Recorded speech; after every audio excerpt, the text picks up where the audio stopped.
Like, 'cause that's all Jack kept talking about was during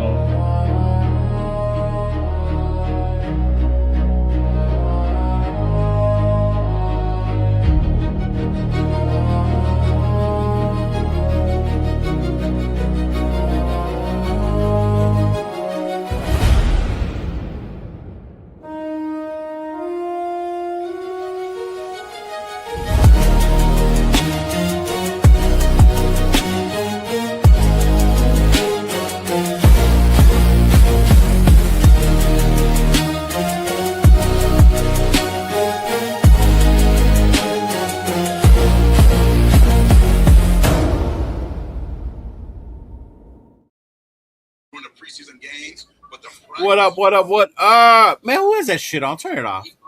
not me. Of course it's Will. Of course it's fucking Will, right? He wouldn't do that shit on his Thursday show, though, huh? What the fuck? Welcome, everybody, to another fucking Most Notorious podcast show. Will thinks he's a super fan and can do whatever the fuck he wants. Yeah, I can. Right? Yeah. Motherfucker.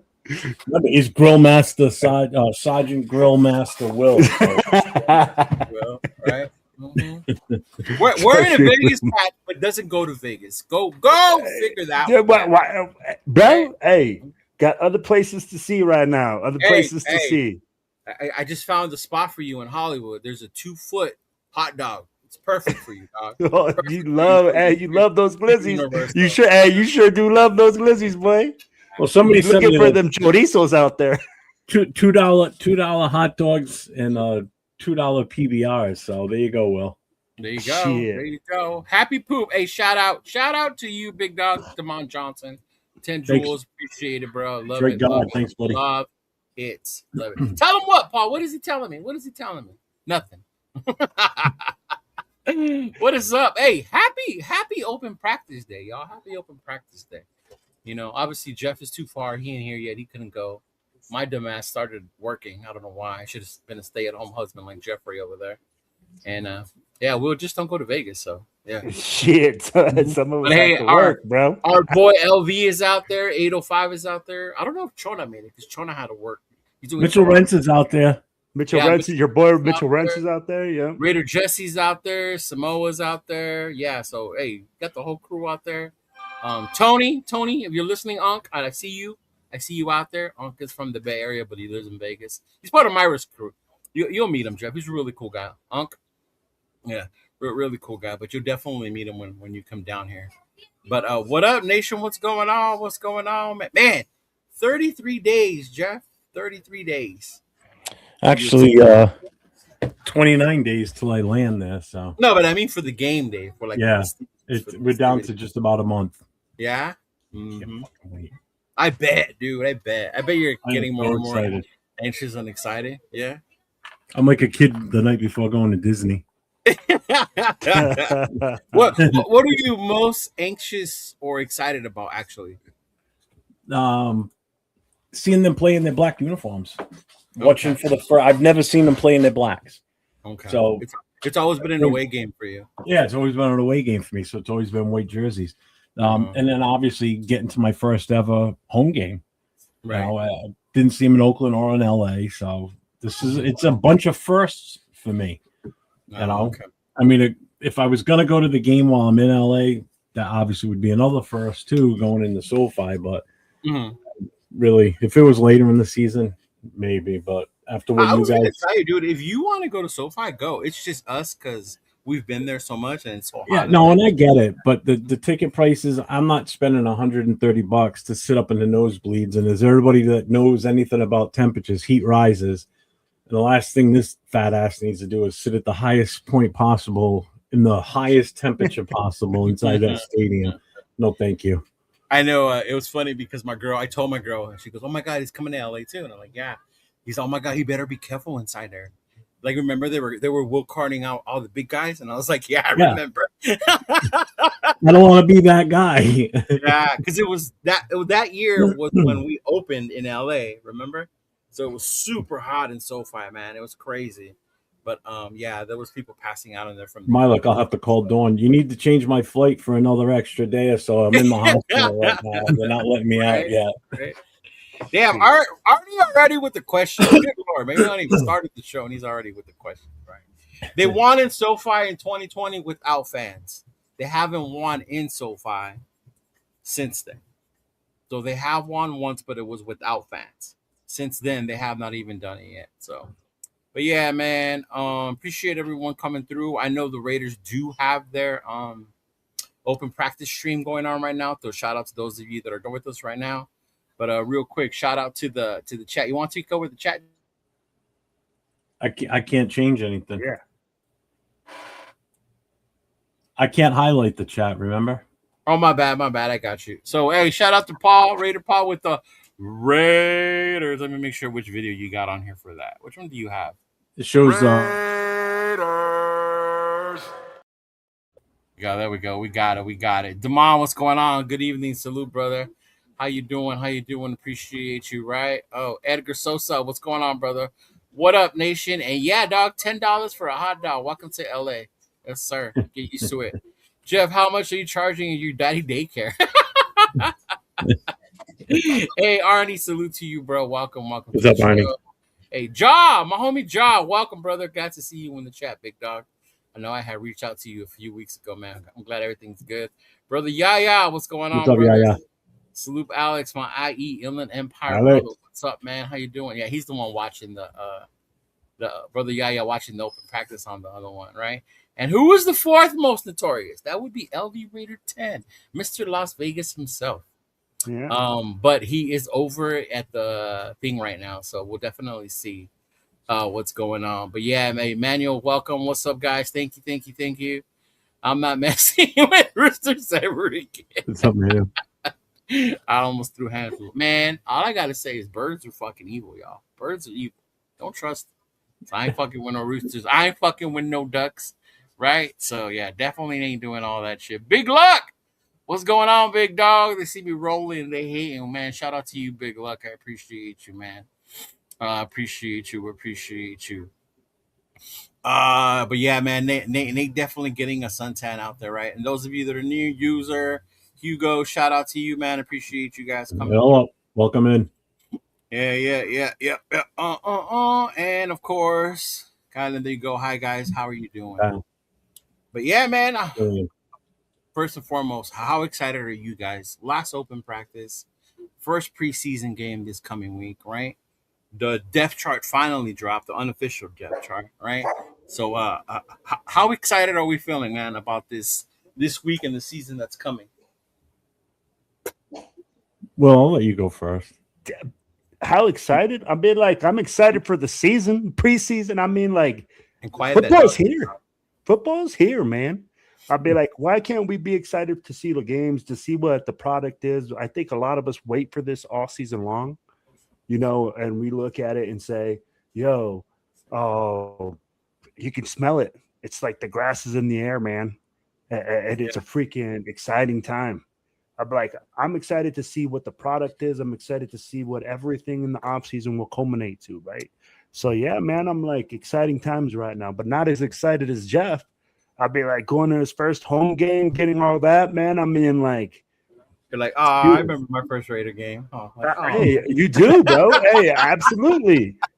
Hey, you know what though? I'd be like, honestly, we all have different experiences where we all live up in everything we got going on with life, you know. So I'm like, I'm excited for Jeff that he's able to go to Las Vegas, and I mean, like we talked about it last year. When we were in New England, he's like, man, I hope that one day I get to go to Vegas to go watch the game and to go meet Cheeto and to like meet up the rest of the guys and like really like link up in person. I only linked up online. And he said, you're the only guy I've really met in person.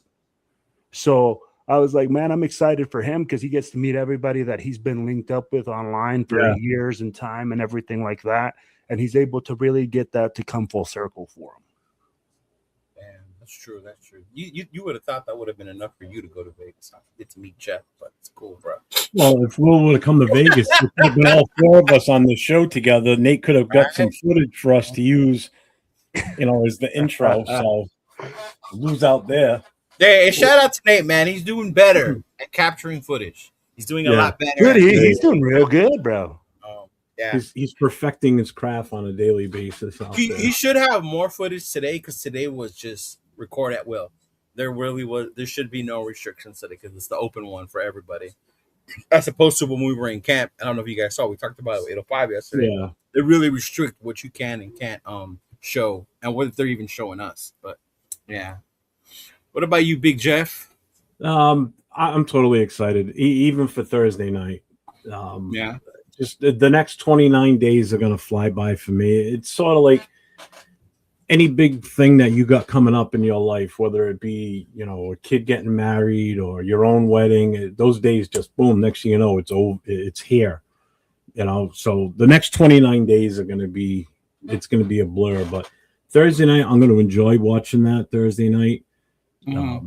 I'm curious to see how our defense, especially our secondary, does against Arizona. After watching Arizona last week and seeing that they can sling the ball a little bit, going up against what should be a better secondary for us, I'm a little excited to see what our secondary can do out there. And it's already been said that a lot of our starters are pretty much going to start this game Thursday night. So we're putting our ones out there right from the get-go. So, let's see what they can do. I'm curious. I'm more concerned.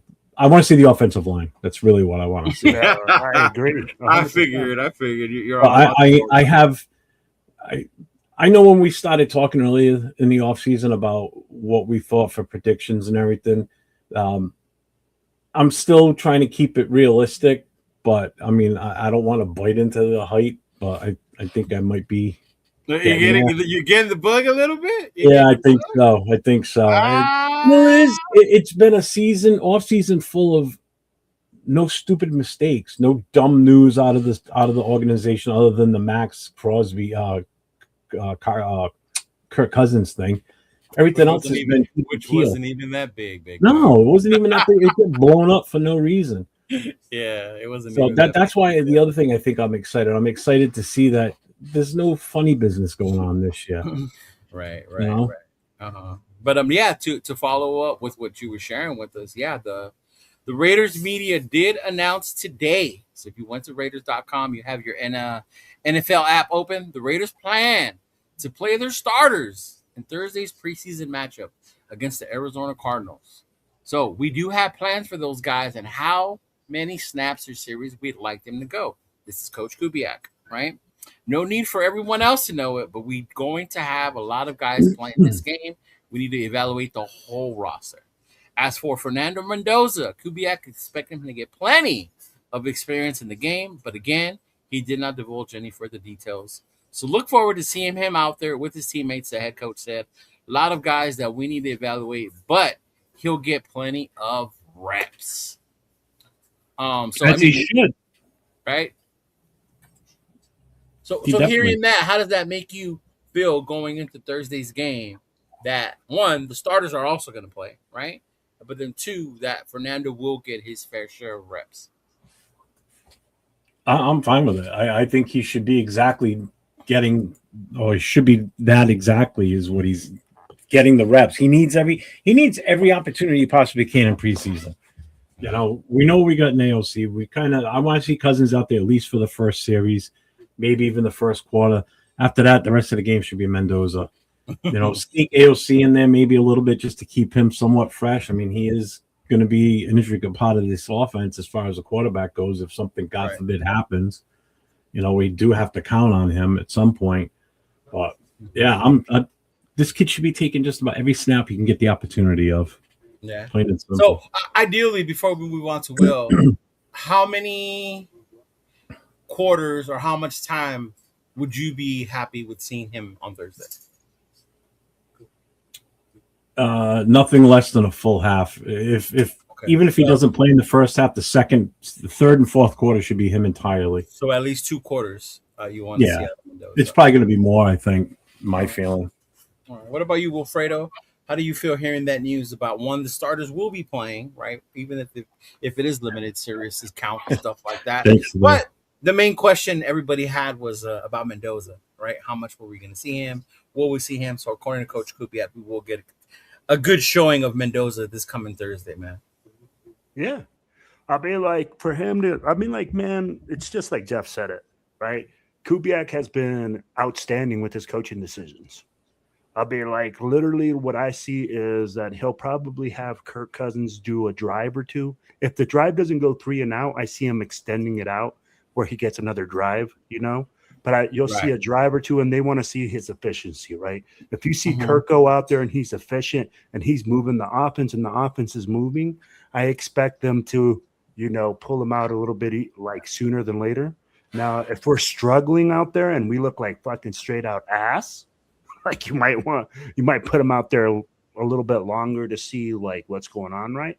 But then I really expect Fernando Mendoza to come in with the twos, and you'll see about probably 2 quarters worth of football out of Fernando Mendoza, maybe a quarter and a half. Well, yeah, something like that at max. Because when you're talking about you still got to get reps for AOC, and if you're planning on moving on from AOC, you still have to exhibit him. So you have to give the guy reps, you have to give him looks, and that's the reason I do that. If I'm trying to move on from AOC, I might not put him in there because he might get hurt. I mean, I'm just saying, dog. Hey, in my mind, bro, I'd be like, hey, because people are saying that we're trying to move on from them, right? And if I get that, but I'm saying if we're trying to move on, then just what you examine on film. Well, here's my other feeling on Mendoza playing too. Now this game's in Vegas. Give the home fans what they want. They want to see the kid out there. Get him out there as much as they can. I'm so glad you said that, because to me, one, it was shocking that it didn't come like at a media press, this news, right? 2, that it came out on the Raiders website, their media personnel, and ticket sales for this game have been horrible for various reasons. It's a Thursday. Not a lot of people are going to be able to travel on a Thursday. 2, it's a preseason game, right? You're talking about tickets for $15 to go see them play. Now, the news that you're going to see more of Mendoza, tell me that's not going to entice more fans to actually want to go to Las Vegas and get their first look at Mendoza. I even had Big Sal message me earlier that his neighbor gave him tickets. So if I wanted to roll with him on Thursday. So, yeah, so it's getting to that point that once they heard Mendoza was going to get the majority or get more game time, you definitely see more people wanting to go out there and and see him. Yeah. But Ja, I like this one. Josh says, I got my eyes on Mike Washington, Malik Benton, Mendoza, McCoy, right? Saad, Stooks, preseason, which is all good because we definitely want to see what these young kids are, right? I think I said this yesterday. I don't anticipate seeing a lot of Ashton in the preseason. I actually don't even want to see a lot of Ashton Genty in the preseason, right? If I see a drive or two, like, hey, cool, you get your licks in there, you got your hits, cool. Let's see these other kids. Let's see Washington. Let's see Hemby. Let's see CMC 2.0, right? Dylan Lobby. Let's see all these young kids out there, which is that last part of what they said. We got a lot of talent to evaluate there. So it's also a lot of these guys that we don't know that are out there fighting for their lives in the NFL. So you're definitely going to see a lot of those guys as well, right? Yep. Yeah, hey, Dixon, what's going on, brother? I can't type in the chat in StreamYard. I have to actually. Yeah, that's weird because it actually has it. I have your YouTube on here, so you should. Yeah, I don't know. I don't even see it up in the top, so it's weird. But it is live on my channel. I just checked it. So. Yeah, that's crazy. That's crazy, man. Nah, brother, we're not watching the live practice. We're just, on here. Decided to come on our regular show.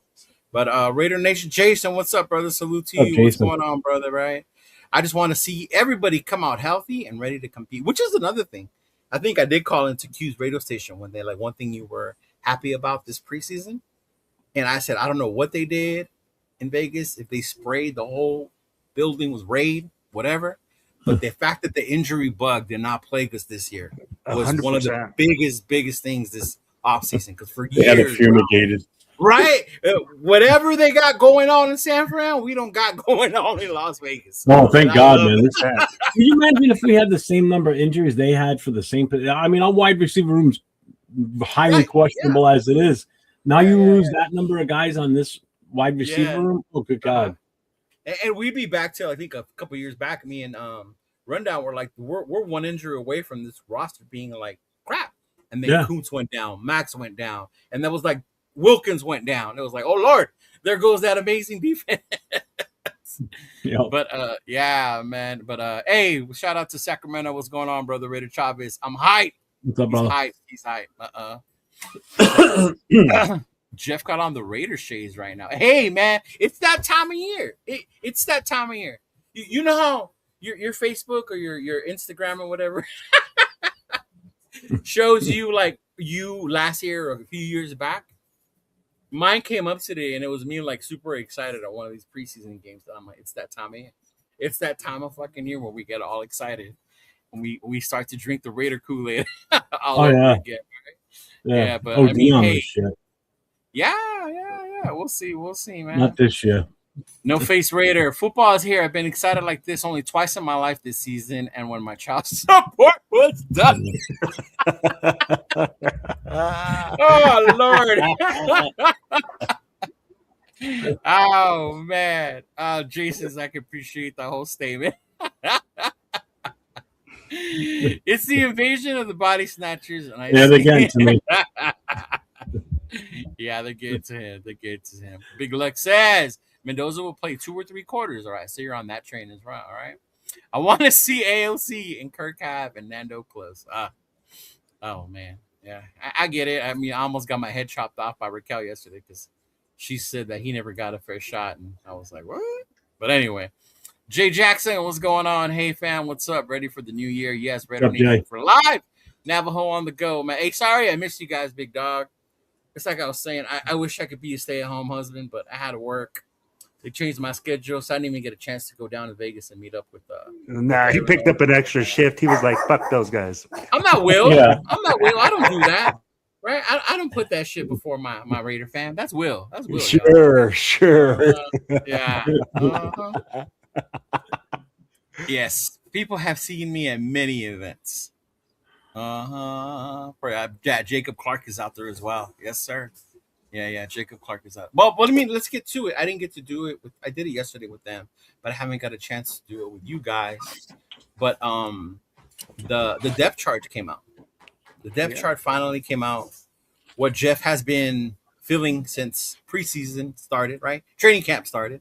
I can't wait till we cut down to the 53 and we do that show. Raider Nation Jason's going to be on with Nate and I on a Thursday night. Right. So this is the unofficial depth chart. But yeah, I remember these fools started their 53 on day one of OTAs. OTAs, right? Of mini camp. Yeah. It wasn't even training camp yet.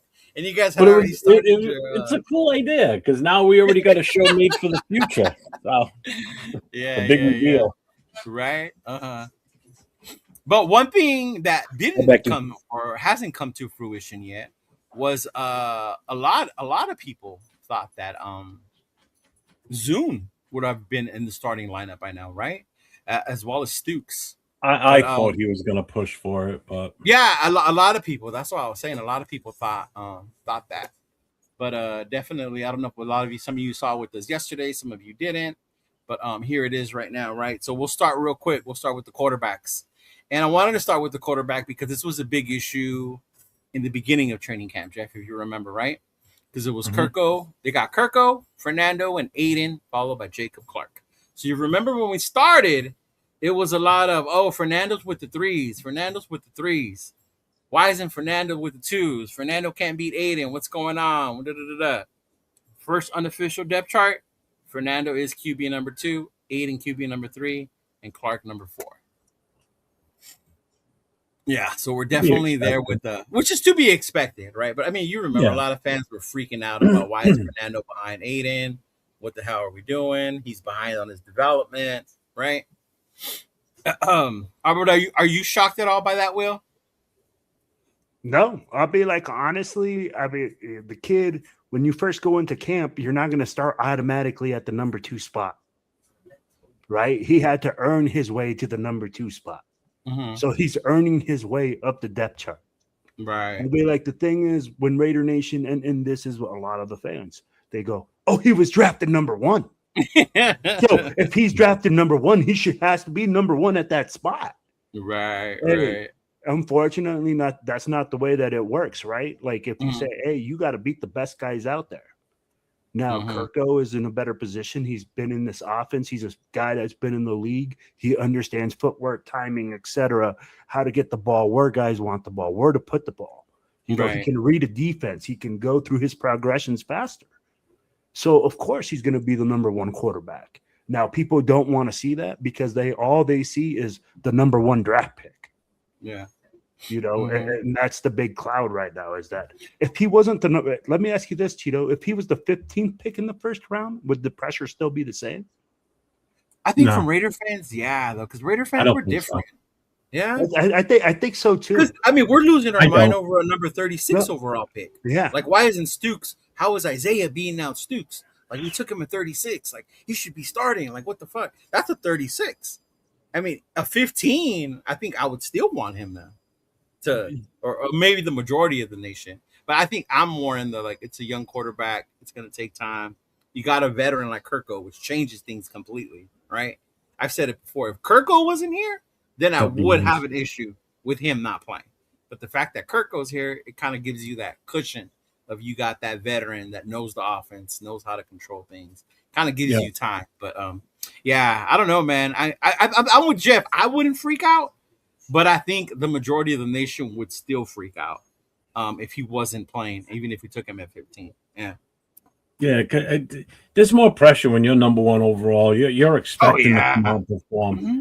Even when you're number 6 as the running back, you're expected. When you take a running back that high, you're expected to be that good. You're expected to be worthy of that first round number 6 overall pick. Yeah. I mean, we did it to Genty last year. Mm-hmm. We did it to Genty at 6. Imagine what we're going to do to the guy at number 1, right? Exactly. My big thing is, what if he gets in there and he just does not look good? He's having bad timing and all that. I mean, I want to see what Raider Nation's going to implode. Raider Nation's going to implode. No, and that's the thing. And Jeff, you just hit it on the head. Nobody wants to see this kid struggle. It's like we want an automatic plug and play player. But that is so crazy to not think he's going to struggle. You know what I mean? 100% insane. But you said it, Leo. You said it. It doesn't matter. Like for Raider Nation, you're the 6th pick. You should automatically be able to get 1,500 yards with freaking no blocking. It doesn't matter who your play caller is. It doesn't matter what the situation is. That's the thing. And I don't understand it as well because I say, bro, it's the hardest position in football. It's the highest paid position for a reason. Right. Because, bro, you have to process a lot of information in seconds and timing and everything like that. And then you're trying to read what other guys are doing on the field. Yeah. We forget that some of these are smart routes, that these receivers are actually reading the coverage, and depending on what they read, they're running certain routes. Not these guys, not the ones we got. They're not the ones we have. I don't know what film you've been watching. Hey, but there is nothing smart about the routes our wide receivers are running. Right now, you're going to see in the sand using Coke bottle caps and rocks. You run there. Yeah, I want to be the bottle cap. No, you're the broken glass. Except Mendoza, and he's like, I'm going to do one of these, bro. I'm going to do Hey, and you know what? Hey, and I get what you're saying, but I'll be like, you and I know, freaking our guys are probably not the best right now at the wide receiver spot. No, I know. But, that was just a funny moment to put that in there. No, I get what you're saying, bro. But and I'm going to ask you guys certain things because I know that Cheeto's been at practice, so I have questions on the roster at other spots, though. No, we'll get there. I just wanted where you see certain things, but but I'll be like, I'm there with you, bro. I'll be like, we're just unrealistic as Raiders fans. Everything we want is just say, hey, if we don't go to I tell you like this, if Kirko takes us to the playoffs, half of Raider Nation will be complaining that Mendoza didn't play this year, that we didn't see what Mendoza could do. That would be crazy to me if we're making it in the playoffs and our bitching is that it was Cousins that got us there and not Mendoza. Cheeto, hey, you know that there will be those people out there that'll be like, well, what a wasted year. That was just a waste. We went to the playoffs for nothing. After 20 years that we ain't been nowhere. We went to the playoffs for nothing. Damn. Let me. I don't want to know, but I gotta share something with you. My job as a boyfriend has been completed today because my girlfriend just sent me a video of Mendoza running on the field, and she said, "I got goosebumps. I think silver and black runs in my veins." Dang. She's ready, bro. She's ready for the season. She's ready. Fine. But no, you're right. You're right. And I asked this, and I'm glad you brought that up because I had asked this the other day to 805 and to Rundown. Like, are we being extra critical because we took him number 1 overall? And because we took him number 1 overall, Jeff, we expect a Joe Burrow, we expect a Cam Newton, we expect any other number 1 that you can name off the top of your head, right? Peyton, whatever. Like, because they were number 1, you're number 1, you should be like them. When in the offseason, this is no hate. When we had our offseason discussions, those were the questions that we had, right? Like, maybe he is the number 1 quarterback this draft, but is he like those other guys, right? Is he a Joe? Is he a Caleb? And is that what we're expecting? And that's why we're putting so much pressure and so much scrutiny behind him, you know? Yeah, I mean, as the number 1 overall pick, I mean, in order for him to obtain that value as a number 1 pick, he has to perform like a number 1. You know, you wouldn't expect anything less from any other position, whether it be wide receiver, linebacker, offensive lineman, whatever's taken first. You're expected to be an immediate help to whatever team you go to, which is why I was always arguing the fact that, you know, if they were already planning on sitting him, I'm like, is that really a good move, taking him at number 1? Or, you know, when you could have gotten like a wide receiver you could throw in there right away, that would have been way different, even with Kirk still there. You know, this kid has to succeed. Now, I want him to succeed because I don't want to be that team that failed on another number 1, and now we're comparing him to he this modern era's Jamarcus Russell. You know, could he be that? I mean, it's possible. I don't want that. Nobody wants that. Even anybody that wanted to trade out wouldn't want that. No. I dealt with this thing's been in my house for I don't know how many days. Cannot fucking catch it. It was what? It's a fly. It kept flying by me Saturday night on the show. This son of a bitch is still in. Cannot get him. I thought maybe you farted and you're just like, oh, damn. No. Even my damn dog. Usually she's good at catching it, but the thing's not getting low enough so she can grab it. The thing's huge too. I can hear it coming up behind me. Hey, real quick, shout out to Predator. Happy birthday, bro. Happy belated birthday to you. Yes, thank you, brother. Happy birthday again, brother. Super chat, and then for gifting a membership. And it looks appreciate you, brother. Somebody in the chat got it. But yeah, man, that no face. Yeah, no face. There you go. He's the one that got it. But yeah, I mean, and I think that's what makes it hard, right? Because we expect that because he was taken number 1 overall. And I think that was where me and 805 were like, not colliding, but it was more like, I get you expect that, but we knew he wasn't that. So in my mind, my patience now is better because I know he's not that. Even though he's our guy now, we took him number 1, but the expectations to me are a little different, you know? Yeah. And you know what, Cheeto? You hit the nail on the head. When you said, hey, we knew what he was when he came out, even though we drafted him number 1. What I saw was Kubiak saw something that he could work with. He saw a platform that he can build on, that he said, hey, man, this kid right now, you might not think about him as the number 1. He might not be complete enough as the number 1 to take over this team. But he has a lot of the attributes that I'm looking for, and I can make him into that number 1 quarterback. And that right there makes him worth the number 1 pick to me. Because when your coach comes in and he says, hey, I can work with this guy and I can make him something, and that's the pick we're at, and I'm going to put my name on it, and you're the offensive coordinator, bro, you have nothing to do but believe in your guy, especially when he's coming in as hot as he's been the last couple of years. Why not ride with him? Let him get his guys and put him in position and build this team. Yeah. I mean, I saw what he did with Sam Darnold, bro. I was amazed by what he did with Sam Darnold. And that's what goes to prove it, right? This guy can make guys work. As long as he can get them in the spot and he can teach them and he can get them with his coaching staff, you're going to see this guy flourish. But the thing is, what Raider Nation wants is an immediate plug and play player. Just because he was the first round draft pick, but every first round pick, we said 1 through 32 should be a starter on your team anyways. Oh yeah. So at the end of the day, I'm like, if we're looking at it, man, what I'm saying is we're investing in the future. Right. We basically have another number 1 draft pick that will come out next year with the new number 1 draft pick that you'll be able to evaluate after him having a full season of coaching and development under Kubiak. But that's what you have to say in order to talk yourself into it. No, in order to, how do I want to word this? Make you believe that it was the right pick. That, you know, we drafted him for the future. That's how we're justifying him being the number 1 overall pick. Yeah. That, you know, we're thinking for the future, not the short term. Right. You know, we're not looking to win immediately with him. You know, this is a work in progress. Well, then does that really justify him being the number 1 overall then? You know, well, I'll tell you like this. That still keeps coming back to that question. I mean, you've heard we've got some hiccups in training. Yeah. I think that goes to how you look at it, though. Like, yes, number 1 overall pick. But the one thing this franchise has needed since number 4 left was that franchise quarterback. Yes. We were tired of Band-Aids.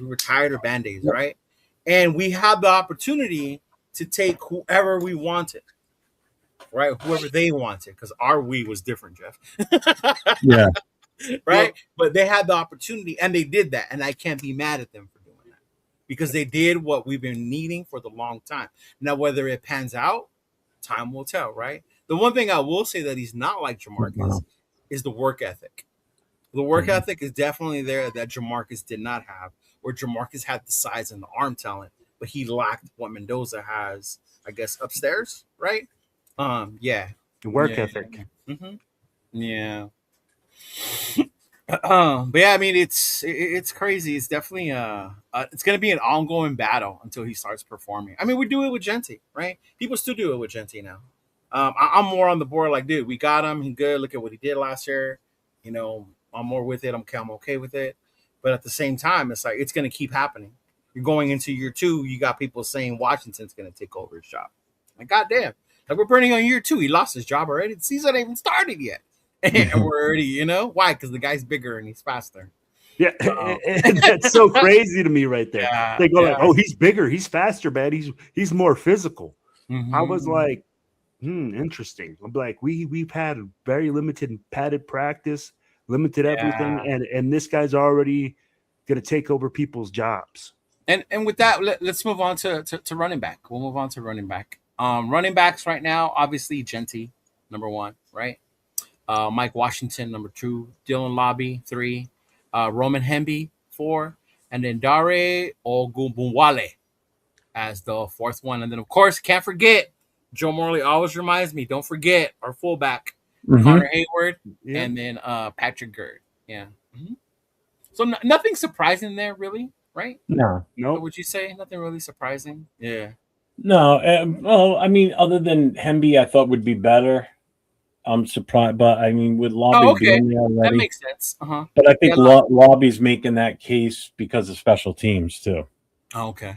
Yeah. So and he's put on his tri-pants this preseason so far, this training camp so far compared to last few seasons because let's face it, there wasn't much competition in that running back room last year. No, and seeing that list reminds me of just how bad last year's was then. Yeah. Behind Genti. Right? Because if this is an improved running back room, like, good Lord. I mean, the first 2, I mean, I absolutely love Mike Washington. And the fact that, you know, so I have more faith in our 1 and 2 running back this year than our 1 and 2 last year. You know, not so much on number 1 last year, but with Mostert being the second guy, you know, Zamir was still here last year. Yeah, Zamir. You know? Was it Zamir still here? Oh, my Lord. Yeah. Oh. Mostert? Yeah. Oh, man. Yeah. So this running back room is also improved. That's another way of looking at it. Hey, shout out to No Face. There you go. What did it say? Thank Gifted you, brother. I 20 appreciate Raider you. Jeff memberships. Hey, thank you, man. Woo. And I appreciate when you guys do that. That really helps. It helps grow our glad you- channel, helps our membership grow. It also gives us the opportunity to do member only type contents, right? When you Yeah. have more than just a couple people, right? Like for mine, I'm gonna do what the cards, the giveaways. I have here. Look, they're right here actually. They're the Brock Bauer rookie cards. So we're gonna give these away to some of the members that I just won on the auction, I have. right? So we're gonna do that. So definitely appreciate you for doing that, brother. It really means a lot and helps our channels. Those are genties. But I have a stat for you guys. I don't know if you guys watched because you had your show yesterday, and then I'm not sure which you was, but we were the 32nd ranked team in rushing last year, right? Yeah. Dead last. We had 77 yards a game last year. Yeah. Do you know how much Team 31 had? Like how far behind we were from everybody else? Like 90, that we were like 20, like I think they had like 90 something yards or something like that. The game. That's crazy. So we were 20 yards per game average below. Yeah. The second worst. It's worse, bro. First. 77 yards a fucking game, bro. Yeah, I ain't never seen no fucking stat like that. And No. that's why I think like we all talked about it yesterday, bro. Look, you gotta fucking run the football. I'd be like, we gotta see something, bro. We cannot live like that. At 77 yards a game, fuck, me and Cheeto can get 77 yards a game. Fuck, just put us back there. Or fuck the Jeff, bro. Play some right guard, bro. Move some people. Right. Fuck. I'd be like, that's the thing. I mean, like, and guys, I mean, like, so let me ask you this. Do you guys, when we talk about 77 yards a game, that's a big fall off from the previous year, right? Even with fucking Antonio or with Not by No, much. not by much. No. We Yeah, were worse the year before. so how do we We get had a over that? 2.3 average per carry in 2024. Of what? 2.3. 2.3 average carry that per yard. That is crazy. So Someone look up how many Next time you talk yards to per game we average. Afro, ask him that. Hold on. He's got that number burned into his Yeah, because brain. I remember how much he hated the Zeus experiment. Yeah. Yep. Let's see. So he Yeah, would it was have. rushing yards. But Jeff, you do have a reporter waiting for you in Las Vegas when you're ready, brother. There you go. It says, Susu, Jeff, I'm ready to be your ground reporter at the Raider games in Las Vegas. There you go. And yes, 49er Red Zone, what's up, brother? When there's a will is a way. Yes, he is, bro. Yes, he is. Yeah, I am too. I'm excited for this season. We could do I'm some trying to get tailgating hit by live the bug. streams. Oh, there you go. Yeah. I definitely. I told you I bought a chest harness Mm-hmm. so I can mount my phone right here and I can Oh, totally good hands free. Lord. Yeah, it's perfect too. Yeah. Jesus. Oh, my You think God. I'm kidding? It's right here, I know you're not kidding. I know you're not kidding. right there. Oh, Lord. Hey, Big Luck. Shout out to you, Big Dog. Thank you for the jewels. Anthony again. Happy 11th member for 11th month. You guys help out. Get our word that helps us grow. Yes, sir. Yeah, 77, 90. That's crazy, bro. Crazy. Mm-hmm. Yeah. Mm-hmm. Sue, do you live in Vegas? I don't even know. I don't know where she's from. I don't. Maybe she's there. Yeah, but we'll definitely be there. But yeah, that's crazy. So, and I want to ask you guys because I asked 805, but I know how 805 already feels Devin's about in the Genty. chat. What's up, Devin? So I want to ask you guys that 77 yards per game average the Raiders had as a team, right? Horrible. Mhm. Genty only rushed for over 100 twice, right? Mhm. The Bears game, the Houston In game. Houston. Shout out to the Houston game. We were there. Yeah. Yes, we were. We almost Lucky pulled that one bastard. off, right? Fuck. But how much of that is on Genty, and how much of that was on coaching, and how much of that was scheme? Or because at the end of the day, Genty still ended up with 1,300 all-purpose yards, right? Mhm. He almost hit the 1,000, right? And we still only averaged 77, which was horrible. But yet he still had somewhat decent numbers for a rookie running back. Obviously not to par where we would have wanted as a number 6 overall. We wanted more, but given what he was handed. But coming into that, like, what was more to blame for us finishing dead last and running when it comes to this team last year, and what's going to be different next year? Can I hit this real quick, Will? Yeah. Yeah. Well, I'll be in Vegas, but yeah. I think she's coming to Vegas. I think it's a toss-up. I think it's split right across the board. I think it is dependent on the running back and his ability to make plays out of nothing. That's your job. It's your job.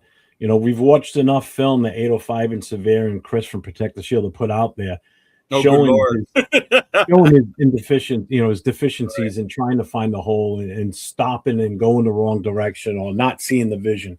So yeah, it is partly on him. It's partly on the piss poor play of the offensive line, and it's partly on the bad coaching, bad play calling, bad coaching. You know, I think it's a mix of all of that. It's not one specific problem. You can't sit there and say it was just the offensive line's problem. It was a combination. So, and then the second part of that, do you think we did enough to make that better this year? Oh, without a doubt. Yeah. Without a doubt. I got more faith in I'll beat on this until I'm blue in the faces. Dennison changes everything. Rick Dennison coming in as the offensive line coach is I think the overall best hire that we could have possibly done in the coaching ranks this year. Have a blessed night, fan. I saw your message, bro. I'll message you at the information. Thanks, Red Cam. After the show. Okay. But yeah, him coming in, that's a game changer right there. The best hire. I think it's even a bigger hire than Kubiak as our head coach. It was the biggest deficiency on this. We don't get Dennison without Kubiak, but yeah. Yeah, but still, you know what I'm saying, though. I mean, They addressed the biggest deficiency on this entire roster and coaching staff from last year. You know, so I was happy as a pig in shit when we brought him in as the coach. happy as a pig in shit, right? Wow. Not as happy as Cheeto at a taco stand, you know, or as happy as Will at a glizzy factory. Happy as Leo opening up a football card. Yes, happy as Looks like a little kid again, looking for there's no bubble gum in those, Leo. Oh my god, bro! The other day, my mom was on one of those mom pageants about why am I buying this shit again, and like she doesn't get that I feel like a little kid when I open these packs all over again, right? Yeah. Like Jesus Christ, yeah. Oh my god, Mexican moms. Yeah. Now that's happy. True. Now that's happy. See, which part, Jay? Which one? Me at a taco stand, pig and shit. Oh man, but yeah. Will, you bro, the question though. Bro, what I'm gonna put it up to is I'm gonna put it 1/3 on everything, right? Ashton Genty's going to have fault because, like, at the end of the day, he's the running back. He's getting the ball. He has to communicate with his offensive line. They have to figure out a way to make it happen. I look at the coaching has been terrible these last couple seasons. I don't know who we've had at the offensive line coach, but when you talk about bringing your son and a guy that doesn't have that much experience compared to Rico or Coach Dennison, 20 years, 4 Super Bowls, and offensive lines that have been moving people for years, bro, you can't compare the two. No. And when you talk about player regression at the offensive line, it has been regressing. So literally, I can't blame the players. I can't blame the offensive line for not being taught. If you're not being taught, if you're not being coached up, then I'd be like, you're going to do what you're going to do. Right. And that's where people go like, oh, well, these guys are in the NFL. Because they're in the NFL, they should automatically know how to block, and they should automatically – bro, there's a reason that fucking NFL players still have coaches. Right. Yeah, but you're still, when it comes down to it, you're still a professional athlete at that position. You should still have an semblance of what you're doing. Yeah. I mean, there was just ineptitude all the way around on that line. I think the fly came through the screen, bro. It just came in front of me. You can keep them. And like, God damn it. Which brings us a great segue, right, into the offensive line. And Sue, great time for your question. Which rookies are you most excited about? Because this is the category that Jeffrey would probably say his rookie is the most he's excited about, right? But the offensive line. And to me, it was a little shocking, but then not again. But I was also happy with a certain one, and I'm sure when we get to it, you guys will know. But starting left tackle Colton Miller, left guard Spencer Burford, center no question Tyler Lindenbaum, Yeah. right guard Jackson Powers Johnson. Let's go JPJ. Yeah, that's the one I was excited about. Right tackle DJ Glaze. Despite all the rumors, you might have heard that he's struggling in camp, but he is going against Coots and Crosby. Right, and then of course the backups. You got Charles Grant, Caleb Rogers, Jordan Meredith, Antonio Mafi. That's the one right there. So Mafi was a big surprise because Mafi was one of the guys, and ask Nathan. Yep. I saw him stand up Max when Max moved into the inside, and I was like, "Oh, okay, Mafi." He stood him up. And somebody, then of course, Tracy. I don't know if it was you two that mentioned it, or I saw it on like somebody else posting about it on X or whatever, or Instagram. About how he's looked better. Now, a week ago, he was number 3 on the chart for that position. That's why, because I didn't look at the depth chart until just before we started the show, because I wanted to be kind of surprised, to be honest with you. Okay. And I am surprised with some of the moves I see on here on both sides of the ball, offense and defense. That's the one that struck out to me on the offense right away. Mafi? Is that Mafi moved up into that spot. So good for him, because he had some play time last year, and he did pretty decent out there. Mm-hmm. Yeah. Dalton Wagner got pushed back to the 3s. I'm not surprised. Nicholas Henning, rookie. Will Putnam, still in the mix. Number 3, Justin Pickett. And then Isaiah Jets, right? Yeah. Jada. Isaiah Jada. And then one more in Kamiri, Missouri. All right. But those are all the ones with the underlines are rookies. Yeah. Mm-hmm. So, I mean, Jeff, continue, bro. Shocked, surprises, things you're happy with, not happy with right now?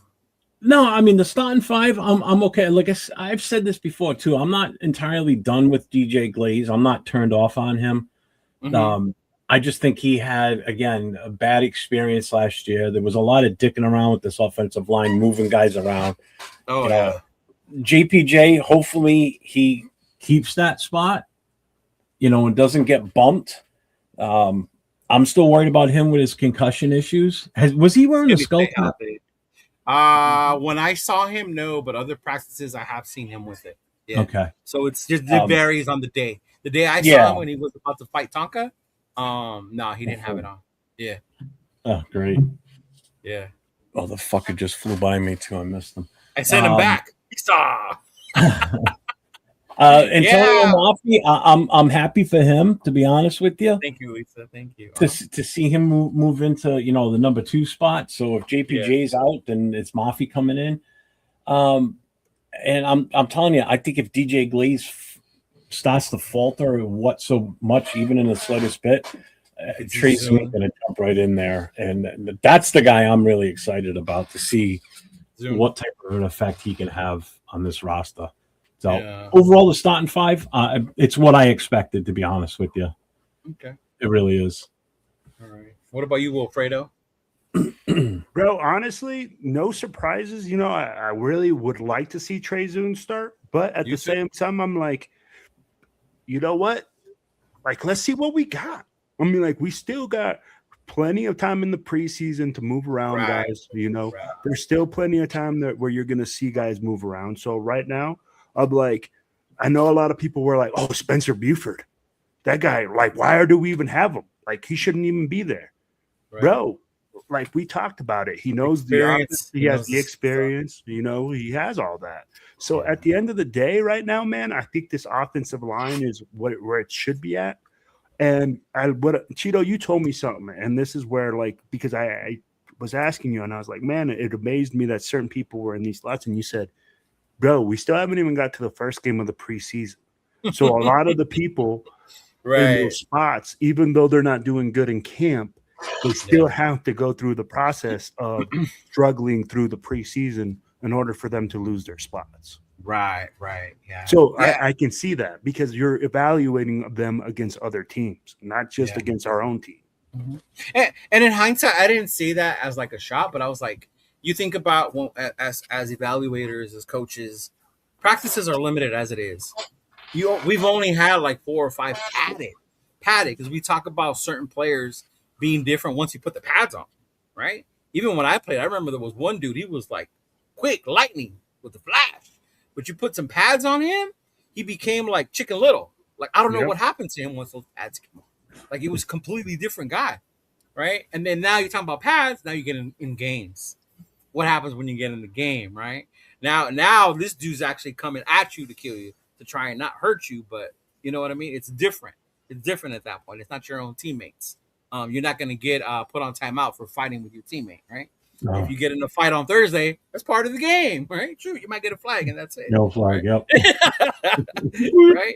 But yeah, so definitely that's why I was saying. But I for one, I'm excited. One for JPJ, to see him back up there doing well. He went through a lot with the Carrolls, which is why I hate them even more. Like if I didn't hate Pete before, like after what happened last year with JPJ, I hate the Carrolls even more, right?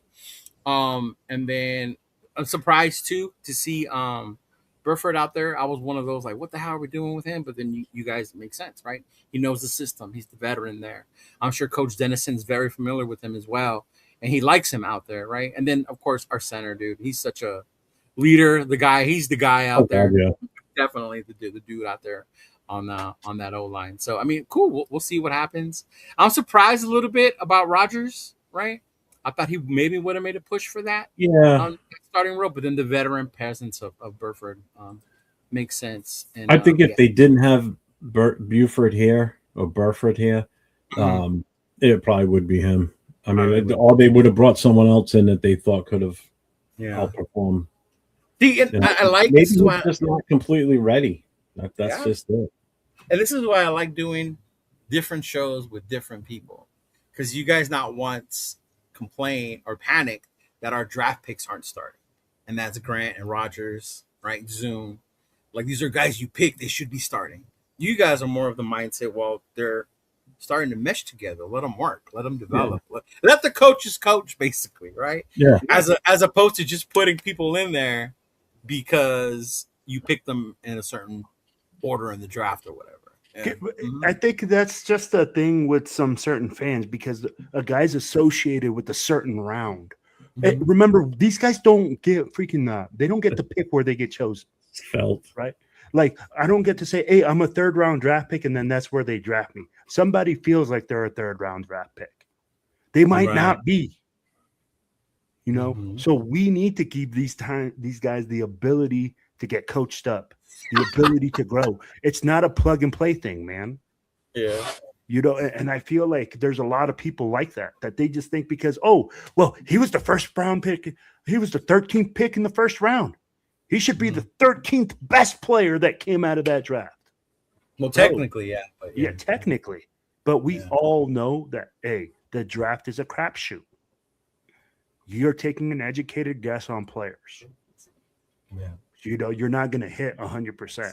So, and I think Raider Nation has a lot of that shit with fucking Jamarcus Russell, where we got fucking PTSD. It goes beyond Jamarcus, bro. Yeah, and Hayward Bay. You think about all those guys like start that. the list. Right? You guys start naming people that we picked. Name Arnett. Right? Leatherwood.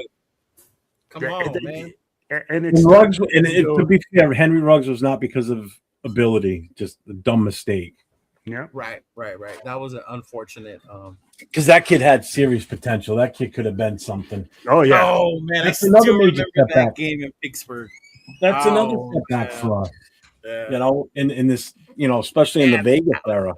We're going back. Mark Wilson, Jesus Christ. Throw Steve Berline in there. He was coming. Todd Marinovich. Todd Marinovich. Oh my Lord, Al. And I remember during that time I was younger, so I was like in high school. Marinovich was like a big thing here in LA. So the fact that the Raiders took him was even bigger. Right? It was even bigger because we were kind of like in the same situation where the Raiders didn't know what their quarterback future was. We moved on from Plunkett, so it was Wilson. Jay Schrader came over from Washington, right? So it was like, who's going to be the future? And then fucking Marinovich, man. Oh, Lord. Andrew Walter, that kid had potential. He really did. He was a kid out of Arizona State, right? Yeah. He was probably one of the bright spots back then, but they never gave him a fair shake. I always wanted a Tui Asasopo. I always wanted to see Tui out there, but Tui ended up just being a clipboard guy. And Andrew Walter is from here. He lives. He's from this town. He went to high school here. Well, that explains. Oh, really? Yeah. What we're doing picking players from over there. Oh. Shit, this guy. Hey, let you know, Jaden Daniels down the street, big dog. Corona Sentinels. Quiddy Pay right here from Rhode Island, but we didn't pick him. No, I remember you were so excited about Quiddy when I was, but I'm telling you, I wasn't doing this stuff on YouTube when he was out when he was coming out in the draft. I was so adamant about wanting to get that kid. I wanted him so bad at that point. Hey, we're gonna see what he's gonna do now. I hope so. And he's in the starting rotation. I would have rather had him in his when he first came out, so he would have been here from day one. But Right. I'll take him 5-6 years later. That's fine. 5 years, I think it is. 5 years later. But yeah, I mean,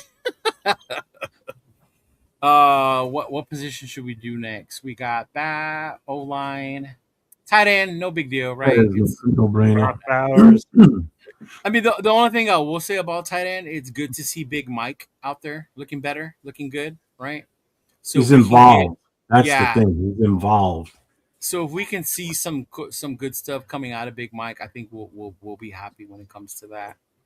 We should change that to not Big Mike, but Big Head Mike. Because wow, dude, Mike, he's got a massive cranium. That guy. Jesus. Well, I mean, it's better than the nickname they gave him when we drafted him. When we drafted him, people were calling him Baby Gronk, Baby Ghost, and it was like, bro, he ain't even played once yet. Like, come on. What's up, Solo Smoke? Right, and then of course the coveted position on the offensive side of the ball, right, is the wide receivers, right? The diva room. The divas. We start with Jalen Naylor at wide receiver 1. You got Trey Tucker at 2, Jack Besh at 3, right? And then you got behind him, you got Thornton, Malik Benson, Derek Young, number 81, Nathan. That's number 81. That's the one me and him saw catching a bunch of balls from Mendoza. Like, who the fuck is 81? Shredrick Jackson, Chase Roberts, Devin Tompkins, Philip Dorsett. I didn't know Philip Dorsett was still on the team. Brandon Johnson, Idris Williams, and Chris. So obviously we know what it is when it comes to the running wide receiver room. Big news is fucking Malik, right? Everything we see out of Malik. He's the one standing out, the one balling out right now. So, I mean, tell me what you guys think when you guys hear the rumors about Malik and the wide receiver room and what's going on. What's your hopes when it comes to that room? See you later, Rorschach. Later, Rorschach. Go, well, I'll let you go first. Oh, shoot, man. I mean, like, it gives you some sort of excitement about the wide receiver room. I'll be like, honestly, it gives you guys, like, it gives us, and this is why I messaged you, right? And I'll call it out. I said, Jack Besh? Bro, I heard that Jack Besh has been erased at practice. You don't see him at practice, but he's still listed as the 3rd receiver on the roster. And I said, I thought Malik Benson would have moved up, right? Now, what I come out hearing is that they like Jack Besh's blocking ability. And they like him in certain packages. And that he comes in and they like certain things that he do. So, I mean, like, at the end of the day, what I like is that Kubiak, what it seems like, is able to adapt to every player and find what they can do best and have them excel. And that makes me excited because I'll be like, Malik Benson's a young guy. Right. He's making catches, that he's doing this in preseason. That's fantastic. Do I expect this training camp? Do I expect this to transfer over and him to be absolutely electric during the season? No. Do I expect him to have ups and downs? Yeah. But it gives you hopes for the future, right? You're building with this kid. He's a 6th-round pick. Cheeto, most 6th-round picks don't stay on the team. Yeah. And for him to be able to make this roster, that excites me because that either tells me that our roster was so poor from last year that this kid was able to come in and upgrade our roster and make us better. So that's what excites me about that. You know, I say, hey, we're moving on the way up. And this kid is fighting and he's making noise and that he's a rookie and then he's able to push our senior guys. That's great. That means our team is going to get better and better and better. I'm with Benson, I love seeing the fact that, just like Will said, it's a 6th-round pick, and he's made it as far as the number 2 behind our number 1, Jalen Naylor. So that gives me hope that you're going to see this kid. This kid's going to be out there. He's going to be making plays. He's going to be involved in the offense. So I'm excited to see what this kid can do. You know, Betch, we kind of know what we got there. Jalen Naylor, I think, is going to have a good season. And maybe just because of Naylor being there, maybe Tucker becomes a benefit too, because maybe defenses will pay a little more attention to Naylor over Tucker. I don't know. You know, but now you add in another guy like Benson that's making waves in training camp. So I'm content with this starting lineup for the offense. Could it be better? Oh, hell yeah, it could be. You know, you really don't have any long-term veteran type guys out there other than Tucker and Naylor. The rest are all fairly young guys or rookies for the most part. So it's going to be interesting to see what they cut down to for these wide receiver. Oh, definitely. Especially when you see that list, like, oh man, like it's, you know, like obviously the starting 3 are going to make it through for right now. Benson obviously is going to make it. Mm-hmm. Thornton, I don't. The I think fact Thornton's that on the bubble. Yeah, he's on the bubble. He's fighting so. for a special team spot right now, bro. Yeah, I think Shedrick Jackson probably squeaks in there. I think he makes this list. I don't know about Derek Young, maybe. He looked good in training camp, just based on what we were seeing. He had like a good little rhythm with Nando. Yeah. Yeah, and he's been. When did he come into the league? 2022. So he's got 4 years in already. You know, another former Seattle guy that obviously Kubiak's familiar with. That's the whole reason he brought him in. Right. You know, so I don't know. It's going to be interesting to see who makes this 53 out of that receiver room. It's all good, Brody DJ. You're not the only one, man. I feel stupid for being hype on Dante Thornton and him not panning out. It feels like Brian Edwards or Clive Walford all over again for me. I feel you on the Brian Edwards, man. I wanted Brian Edwards to work out so bad, and he never did. But yeah. But it's because we hyped him up, man. Everybody was like, "Oh, he got you got a mouse in your pocket?" Because I wasn't one of them. God damn it! The fans, I'm not saying it was the fans. It was people saying, "Oh, he has that 6'4" frame. He runs like the wind. He's able to do all those things." There is people coming out and saying that if he could just catch the ball, right? That was always the thing. If he can just catch the ball, and people buy into that. They buy into the potential of a player. I'm telling you, this kid cannot run routes, right? Who, Thornton? Thornton. Yeah. Horrible. And he can't catch the ball. Yeah. The hell's that? My fire department page. I still have it. Well, I still listen to the town because my mother lives in the town. So. He said, "Will, who is we? Right, Big Luck? Tell him, Big Luck. Who is we?" Like that's the thing I kept hearing on a lot of podcasts at that time was like, "Oh, he's 6'4". Which one? Bro, not ours, not mine. No, is it the same one you heard that we got a lot of depth at linebacker? Oh, that wasn't you. No, right? Definitely no. Podcast. Because now here's the thing. Like, I get it, Jeff. Now I get it. That's where. And here's the thing. Like I said, I don't evaluate a lot of college players because I don't watch a lot of college. But because last year, when a lot of people were talking about our draft picks coming out, that's what I kept hearing was the potential. Who because are these people? Hey, bro, I can't remember from fucking a year ago, bro. No, all of a sudden. You asked me to remember. Big like said, unsubscribe to those. Hey, bro, I'm just saying, and that's what it was. I'm like, people saw the potential, and people were buying into the potential for. No, and I get you because there was a certain individual who's out there. I don't even know if he's still around, Jeff, but he was big on Tennessee. Remember? And I said Tennessee wide receivers are the worst because of the fucking system that they play in Tennessee. Yep.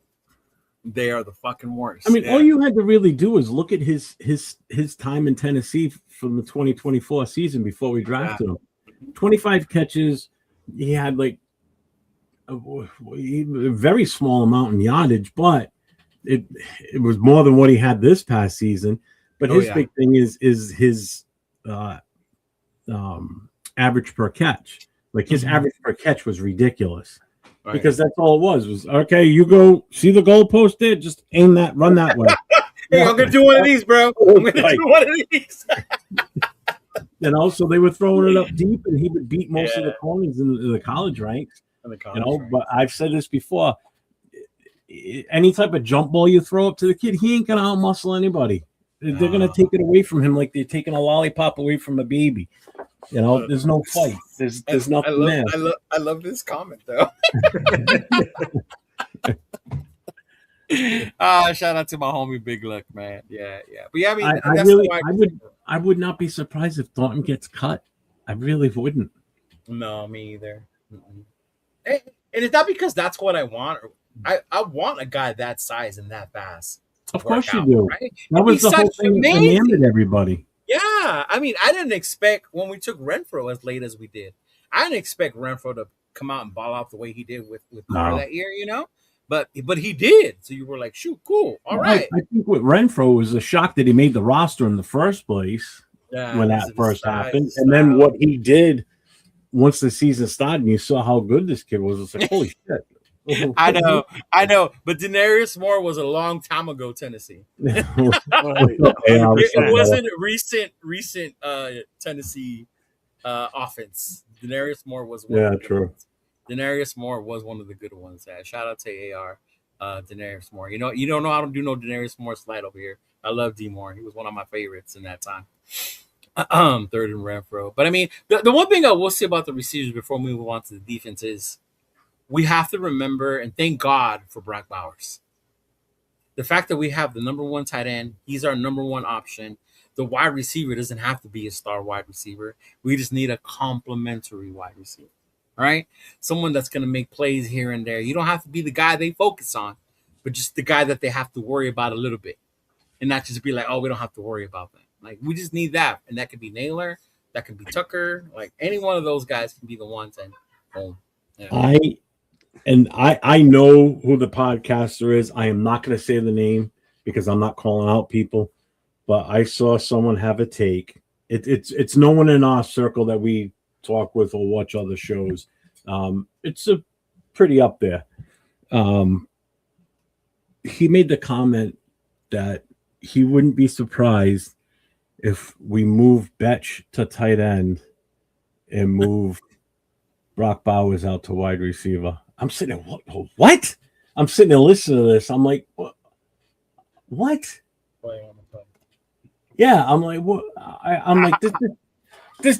I didn't just hear this. I had to actually move the slide back a little bit and rewind and hear that again.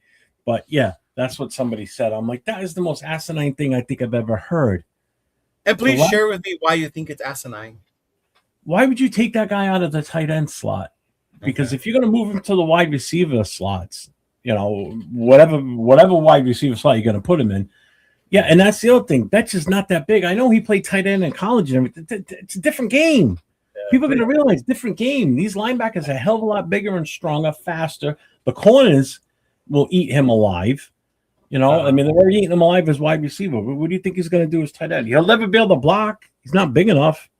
To block like an edge rush or even to chip somebody, he's going to get chipped. I just don't think it makes sense.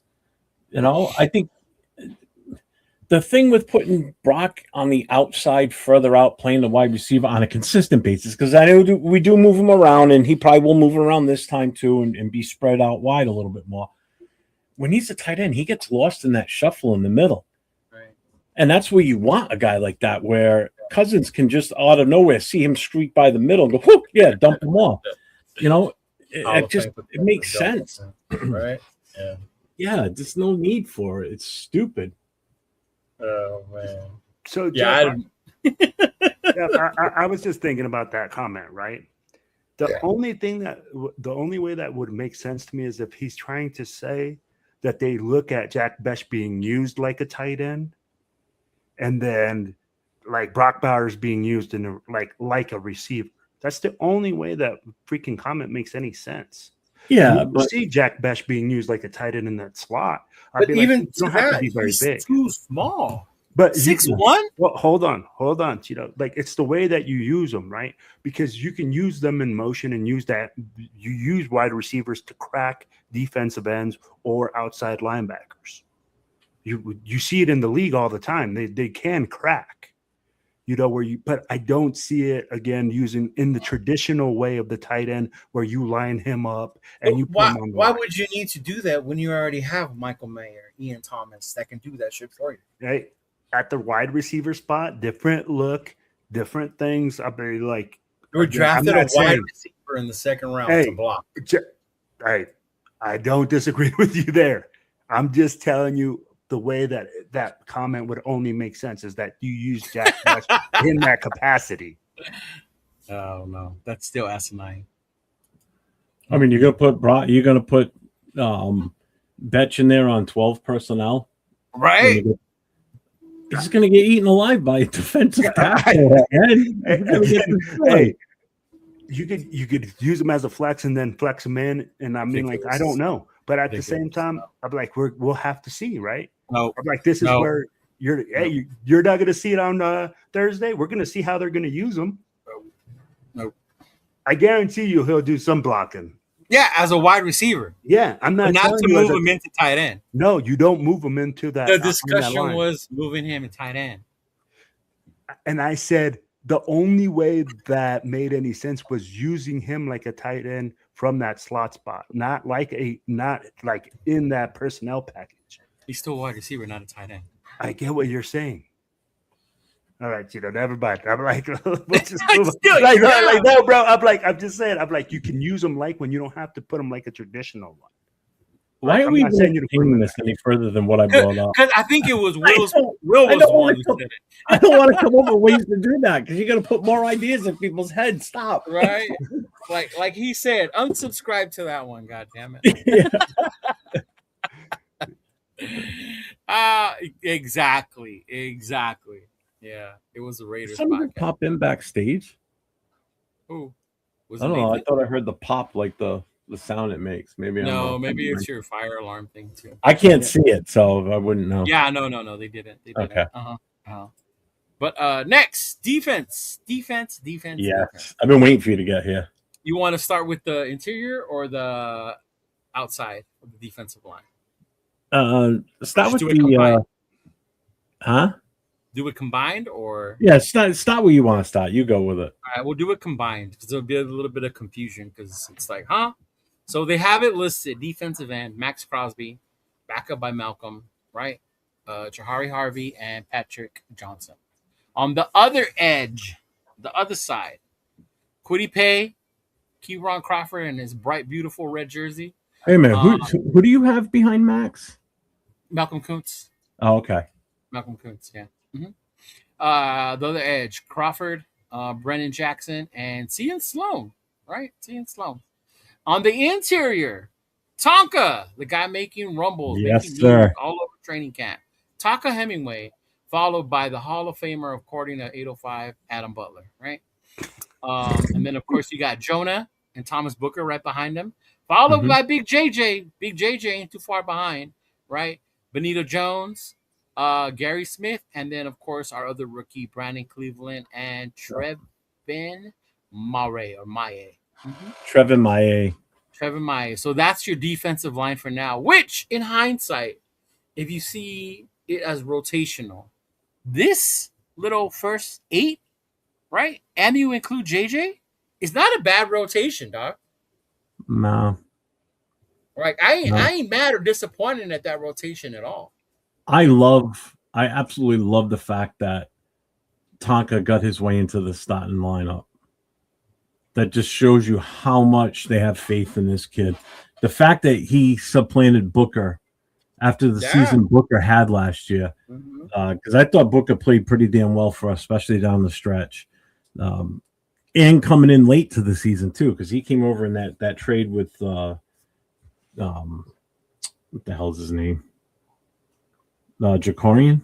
Wasn't it Jacorian Jacorian? Bennett. Yeah, it was a Jacorian Bennett trade. Yeah. And at that point, I thought we won that trade because Booker played and Jacorian Bennett was basically injured the rest of the season. But I like this, to be honest with you. Yeah. What about you, Big I'm Will? not disappointed. Bro, this is a fucking phenomenal defensive fucking line. And Jeff said it.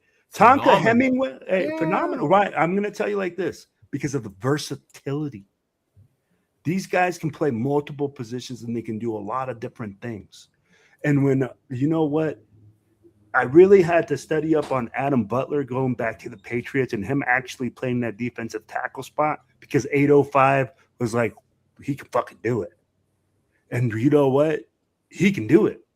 He can literally look at it in the way that we're listed. It looks like we're looking in at that 30 front with that added 4, with the add, which is the edge guy. So when you talk about Quentin Petty being that edge guy, he's like an athletic guy, bro. He's gonna add great versatility to that outside. It will keep contained. Finally, we won't be able to see those runs to the outside. Hopefully. When you talk about Tonka Hemingway coming up, it's one of our rookies, bro. Finally, when do you ever hear that one of the guys that we drafted late is coming up and making a name for himself and cementing himself as a starter? Max. Besides Max. You asked. You asked, big dog. He just says Max. One guy, which is Max. That's it. But, you know, and Tonka's our homegrown guy. So him coming up and doing that, bro, it's going to be, and we have a 3-man interior rotation. You guys hit on it. Booker, Tonka Hemingway, and Adam Butler. It's no longer, hey, man, we only got one guy. What happens after this guy goes down? We have depth. Yeah. I'll be like, if you look at it, you said Max Crosby. Right after that, you got Malcolm Kuntz, which I don't know, Cheeto. Maybe you can elaborate a little bit more on this. But they're saying that Malcolm Kuntz is looking really good at practice, that he looks pre-injury form. See, the one time you could have said Cheeto says, not they say. Yeah, Cheeto says. No. Hey, that. Right? Quit covering your shit. God damn Hey. it. Yes, I saw him in camp, and yes, he looks explosive again. Yeah. So, I mean, like, and when you're talking about that, bro, that should make us excited because at the end of the day, when you're able to bring pressure to the quarterback with only a front 4, bro, that makes a huge difference for our defense. Yeah, and the interesting part, and maybe you guys will see it. We'll see. All of us will see it on Thursday. Is I think a lot of Raider Nation will get the traditional 3-4 out of their mind about needing that big guy in the middle, right? No, because when I saw them, and I'm pretty sure people who went to the Open and other ones, it wasn't a traditional 3-4, right?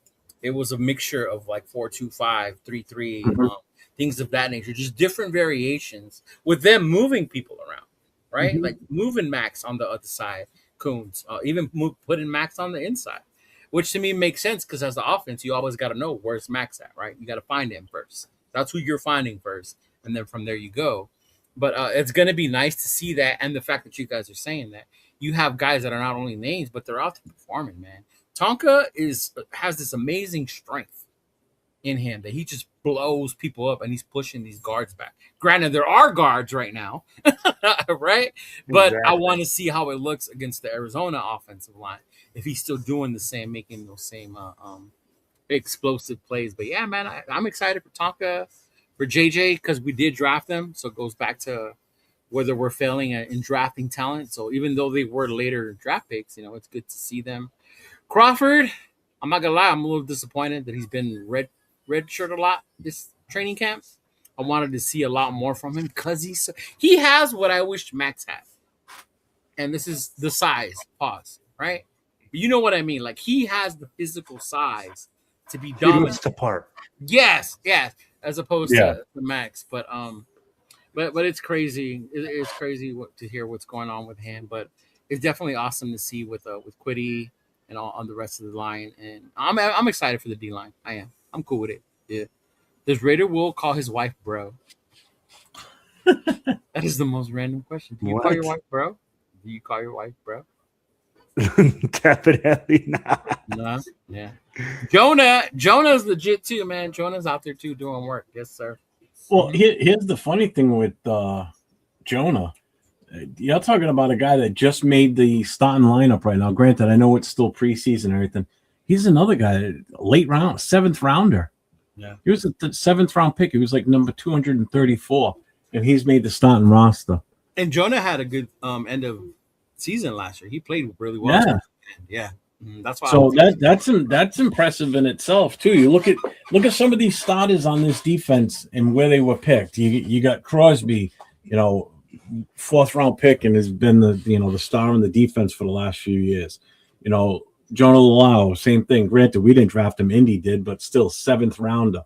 You know, Tonka was a 4th rounder a couple of years or a year ago. You know, Butler came from New England, and you know wherever else he was before that too, because he's been around the league for a little bit. Butler's been a while. Yeah, you know, so it's nice to see these guys that were picked late in the draft, especially Jonah. I mean, 7th rounder, and he's our starting defensive tackle. That's awesome. I love it. I love it when guys that you're not expecting to make a starting roster make it. You know, you put some oil on your chair, big dog. It's squeaking. I need a new chair. The brace underneath that mounts to the chair is broke. It's cracked. You know what, Cheeto? Bro, what you just said too about the practice, about how you're seeing guys being moved around, how we're in 30 front, 40 front, how you're seeing a different ad and guys being moved around, bro. That's fucking exciting. Yeah. Because guess what? You just said it. We're going to be a dynamic defense where we're able to send and add different guys and do different things, and you have to think about it. And when the offense has to think about what the defense is doing and makes them slower, it gives us the ability to create more turnovers. Yeah. Mm-hmm. And get in that back row. Yeah. And next up, our ever fruitful position of linebacking core, right? Because we got I said that. We got him from Indy. We got great depth at linebacker. Nakobe Dean, Quay Walker, Tommy Eichenberg, Cody Lindenberg, Segun Olubi, Cameron McGrone, Xavier Sorry. Sorry's the rookie, right? I've heard some positive things about him. And then Buddy Johnson. So those are the linebackers. Not surprised, Walker, Dean. Obviously the two main ones that we have right now, right?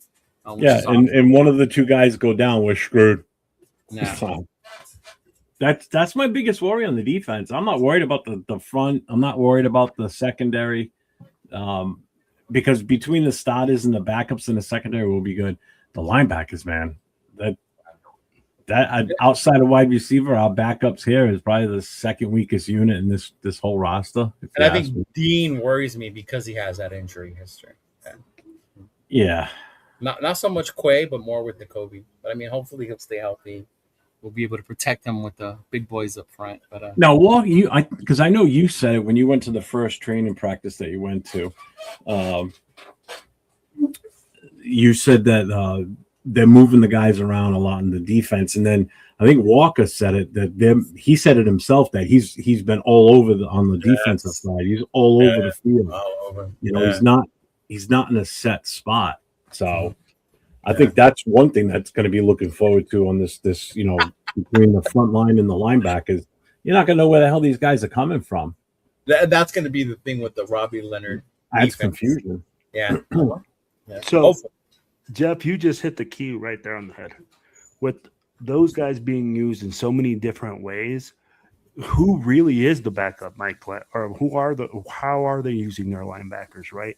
All those things come into question. So you're able to substitute those guys if they get injured because you're able to do different things with different packages. So that's where I'm like, man, maybe we're looking at it and we're saying, hey, in the traditional sense, we don't have that depth for those guys. But I don't know if Malcolm Kuntz is going to play some linebacker. I don't know if these guys are going to be moved around. Did you see that, Cheeto? Did you see Malcolm Kuntz being used as a linebacker? No, and I think that's why they named it as edge and an edge, so that they're not linebackers. Yeah. Mm-hmm. Okay. Yeah. See, now, if they're going to use Walker in that manner, moving him around, that's what makes me even worried even more now, because if, say, he does go down for whatever reason, knock on wood, it doesn't happen, right. And they're using his pure athleticism, moving him around to be more volatile on that defense, your backups, can they do the same thing? So that means you're going to, like you just basically said, well, you're going to have to change your defensive package based on the talent level of those backup linebackers. Yeah, because you don't have that Roman linebacker. Exactly. You don't have that same continuity with the backups that you would with Quay or, with Walker or Jacoby Dean. Yeah. So it's like it's sort of like having to put in a real shitty pitcher in a baseball reference. You have to adjust how you what you're going to do the rest of the game. You take one of those two guys out of the equation, you got to put in one of the Bergs. Yeah. They're not probably going to have the same athleticism as those two. There's just the physical builds are totally different. Their playability as well. Yeah. So, and they've got experience starting. The other guys really don't. They got very minimal. Yeah. Experience counts a lot. 100%, especially the green dot. Especially, and they both came from winning organizations. So that's the good thing. We brought in a lot of guys that have been winners on other teams.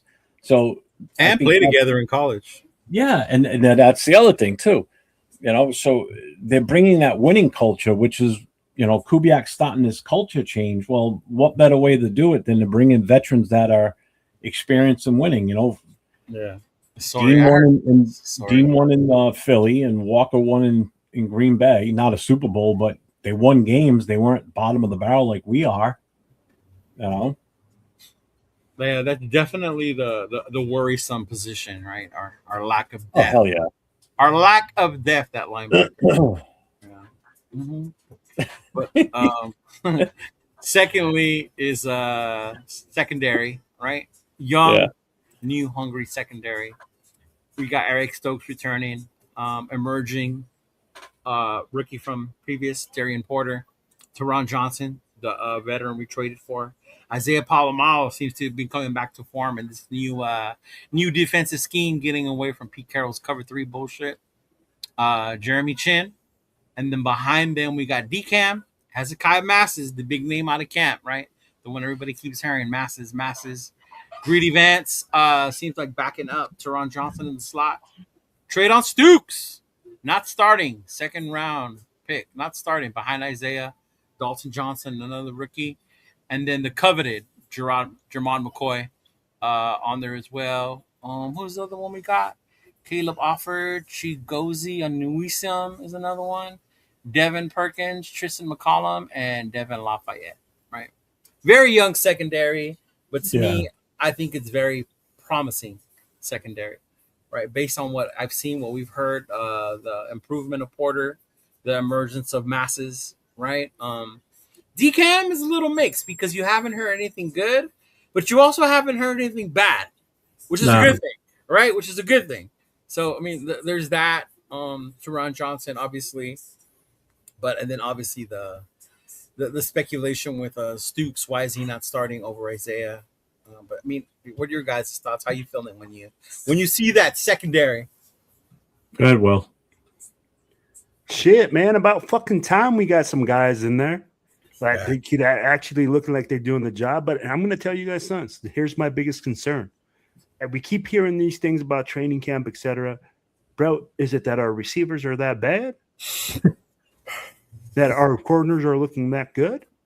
That Eric Stokes is looking like he has sticky coverage all over the field? Mm-hmm.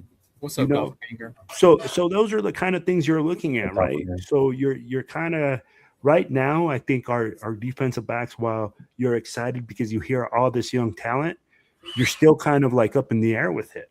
Because are they able to handle it? Are they able to handle a number one receiver? What happens when Justin Jefferson comes to town? There ain't that many corners in the league that can cover Justin Jefferson. Yeah, but we don't play the Vikings, so we don't. Or what happens when freaking Waddle shows up with Denver? He'll be injured by then. I'm not worried about it. But I'm just saying, when a guy that's a legitimate number one, and they have a tandem. What happens then? Are we able to cover those guys, or are we just going to implode? What's up, Tokyo? And I want to see the development, and it's exciting for me because what you see is this: Stukes. People go like, "Oh, he's not in the starting rotation." Okay, he's earning his way. At least he's in the second with the second team. He went from third team to second team in 10 days. And from what people are saying is that, hey, this coaching staff is really taking it slow with the rookies. They're slowly feeding them. They're really taking care of them and like babying them a little bit. Which Ooh, I don't know if I like that. I know what you. It's probably the wrong thing to say, but I'm like at least taking it slow with them and helping them grow instead of just feeding them all at the same time. You're putting a little and a little on their plate, and you keep building them up. Which to me, I don't know. I'll be like, but that's what I heard. I heard that hey, they're keeping it like real good with these guys. They're keeping it I've heard it from Q buyers that hey, they're slowly bringing them along. Yeah, and that's something that's key. You can't just sometimes, and everybody wants it to be like these guys just automatically know everything. Bro, everybody learns differently. No, it's a big transition. And Porter, this is only his like third year in his career playing corner, because he only played it in college for like 1 year. Yeah, and they're saying that he was a safety. He's a converted safety. So that's a huge changeover for him. So I like that we're taking it slow with these guys. I like that we're freaking taking these rookies and not just giving them a position. Not just saying, hey, you're the second pick, you're an automatic starter. Not to interrupt you, but we have breaking news from training camp. Breaking news from training camp, bro, because our boy Hummer was at open practice today. He said Mendoza looked better than AOC. Mendoza had a good pass over the middle that popped up out of the receiver's hands. I did not see which wide receiver, and the DB got the INT. Hey, thank you, brother. Thank you for sharing that today. Thank you. And I'm glad you said it popped out of the wide receiver's hand. So what you're saying is Mendoza threw an interception. See, and that's what I was going to get at, because you're going to hear that Mendoza threw an interception. Well, that's what's going to show up on the stat line if it was a game. I mean, seriously, that's why I hate that stat. Or people's titles, right? Mendoza throws interception at camp, and then you got to click on that's the thing. That's what I hate about interceptions counting for certain shit like that.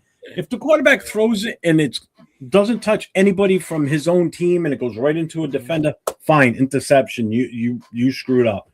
But if he throws it and the receiver bobbles it and it gets caught by the defender, how is that the quarterback's fault? He put the ball in the guy's hands. He just couldn't grip it. But that's an interception that counts against the quarterback. That's the one thing I hate about that stat. And people will always call it, well, he had X amount of interceptions. Go back and look and see what those interceptions were, though. Were they tipped passes? Was it thrown directly into the defender? Yes. Well, okay, though that counts towards the quarterback.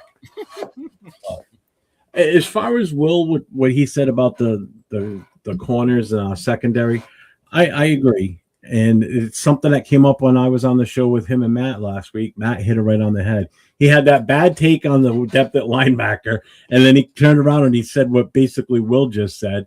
And he caught me on that when I'm like, God damn, I didn't even freaking think of that.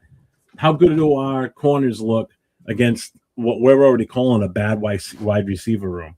Yeah. So everybody's hyping the secondary, but really until they get in, that's why I think the biggest test is going to be this first game, because we all saw what Arizona did last week against, the corners from Carolina, and they ain't the best in the world either. But Beck was throwing the ball all over the field, so I want to see what if our secondary can shut him down and he has nothing like a game like he did last week, then okay, we're on the right path. And then maybe our secondary is as good as we possibly think it is. Right. But here's what I want to point out real quick. When you look at this list, and I'm including offense and defense, so there's 22 players on this list as starters. Out of those 22. There's 10 new players, 5 on each side of the ball, that we didn't have last year. Thank God. In starting position or are new to the team. Yeah. And that's a big change. That's a lot. So half your offense has already got different players starting from last year, and almost half your defense is different starters from what they were last year. Yeah. That's a big change. It really is. And to me, I hear you, but to me, it's not a bad one because of how bad our personnel was last year. True. It was a change that needed. Like, even with the secondary, Will said finally, in my mind, me as a TV person, I love defense. Finally, that we have young guys that can improve and look something to forward to, as opposed to wasted, washed up veterans, right? Yeah. That we have and just throwing them out there in the secondary, hoping they can still play, or because Pete Carroll loves this guy, he's going to use him type thing, right? But no, yeah, I feel you, and you're right. Even on that take about our receivers that bad, because it's happened to us before. That year we thought our defense was going to be lights out. It was because they were playing against an offense that was horrible. So of course they were going to look amazing in camp, right, and all that, right? But when it came to other teams, like they weren't as elite as we thought they were going to be, because our offense was that bad. Oh, But Amr said AFC was still overthrowing the long ball. A couple of times it would have been tackled up deep in the backfield. He never saw the defenders coming. Yeah.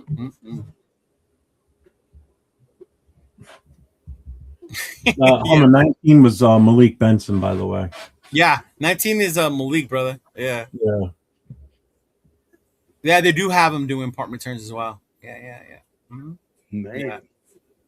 Yeah. And the right perfect time to build chemistry.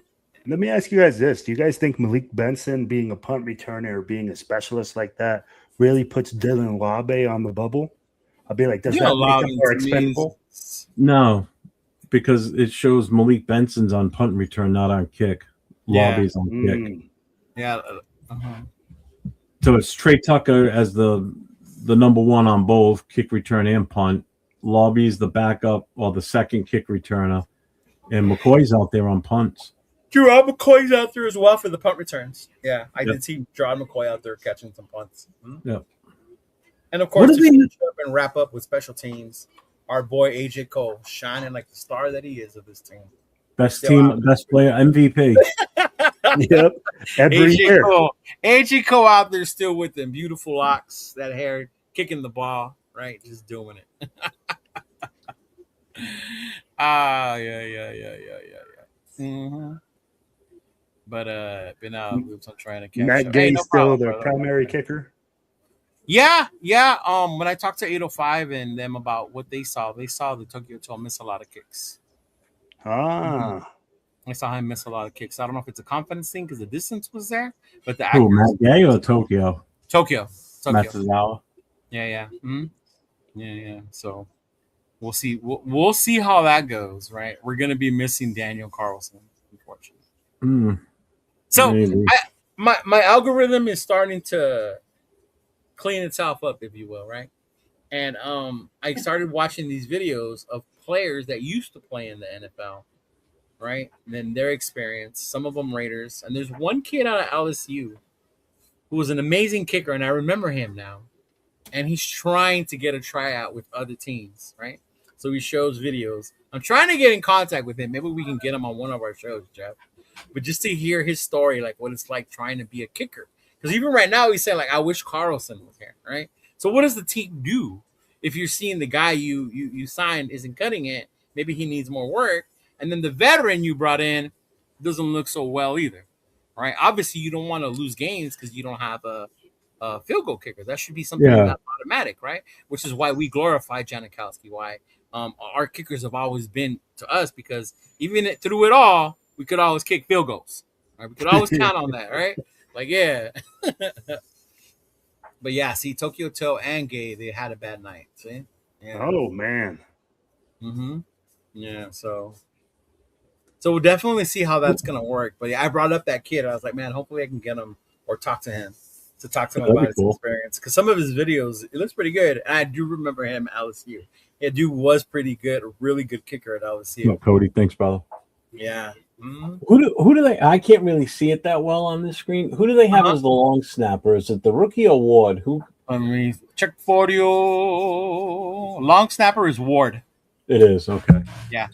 Because our lads has the rookie. And then Tyler Duzansky is the backup. Yeah, Duzansky, Tyler, yeah. And then right now we only have two kickers, Matt Gay and Kenzai Matsuwa.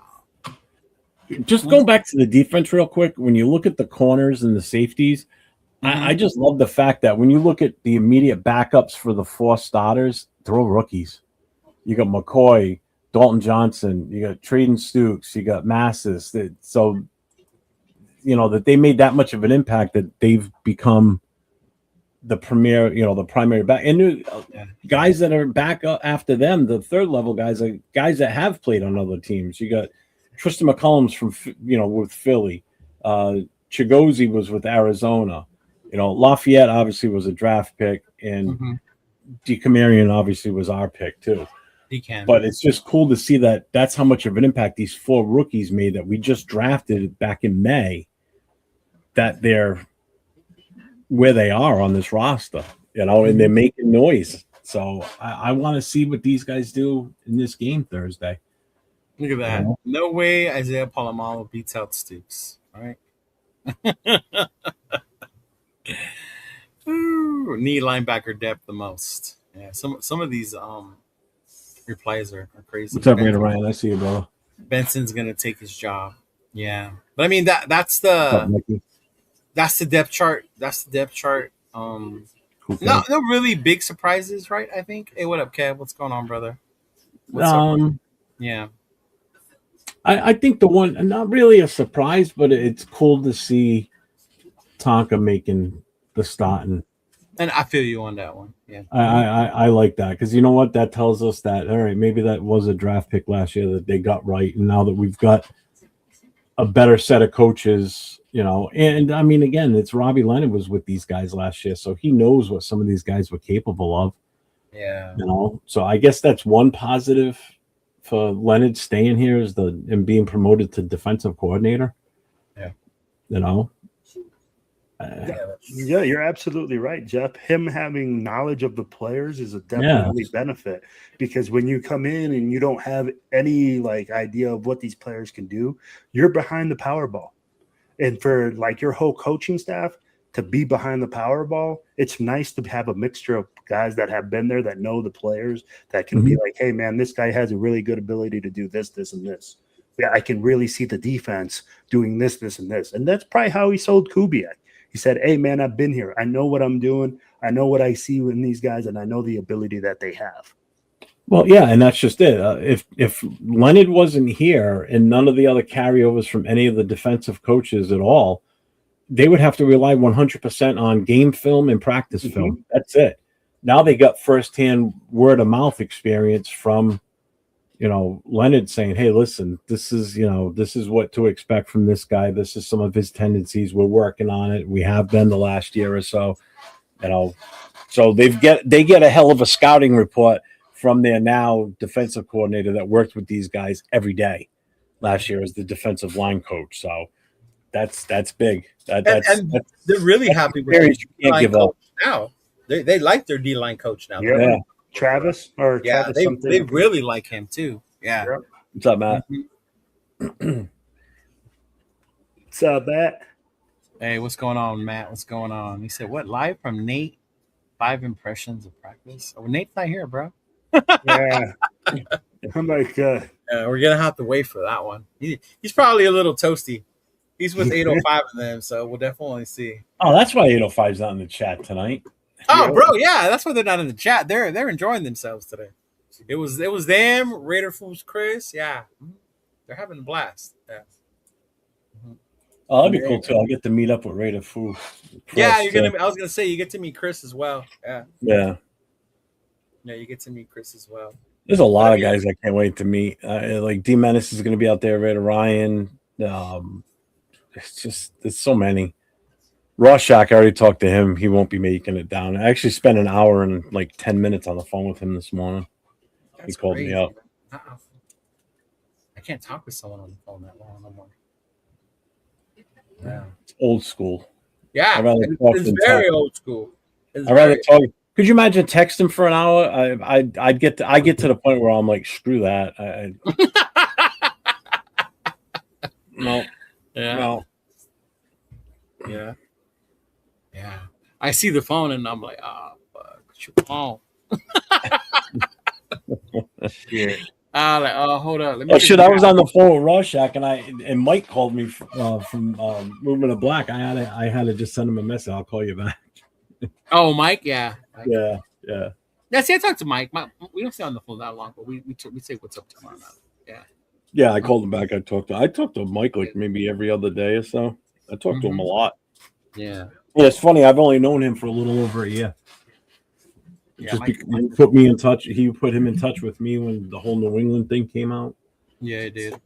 I think that's the other exciting thing for me too, is the fact that this is back-to-back seasons. I get to go to the first game of the NFL season. We did it last year in New England.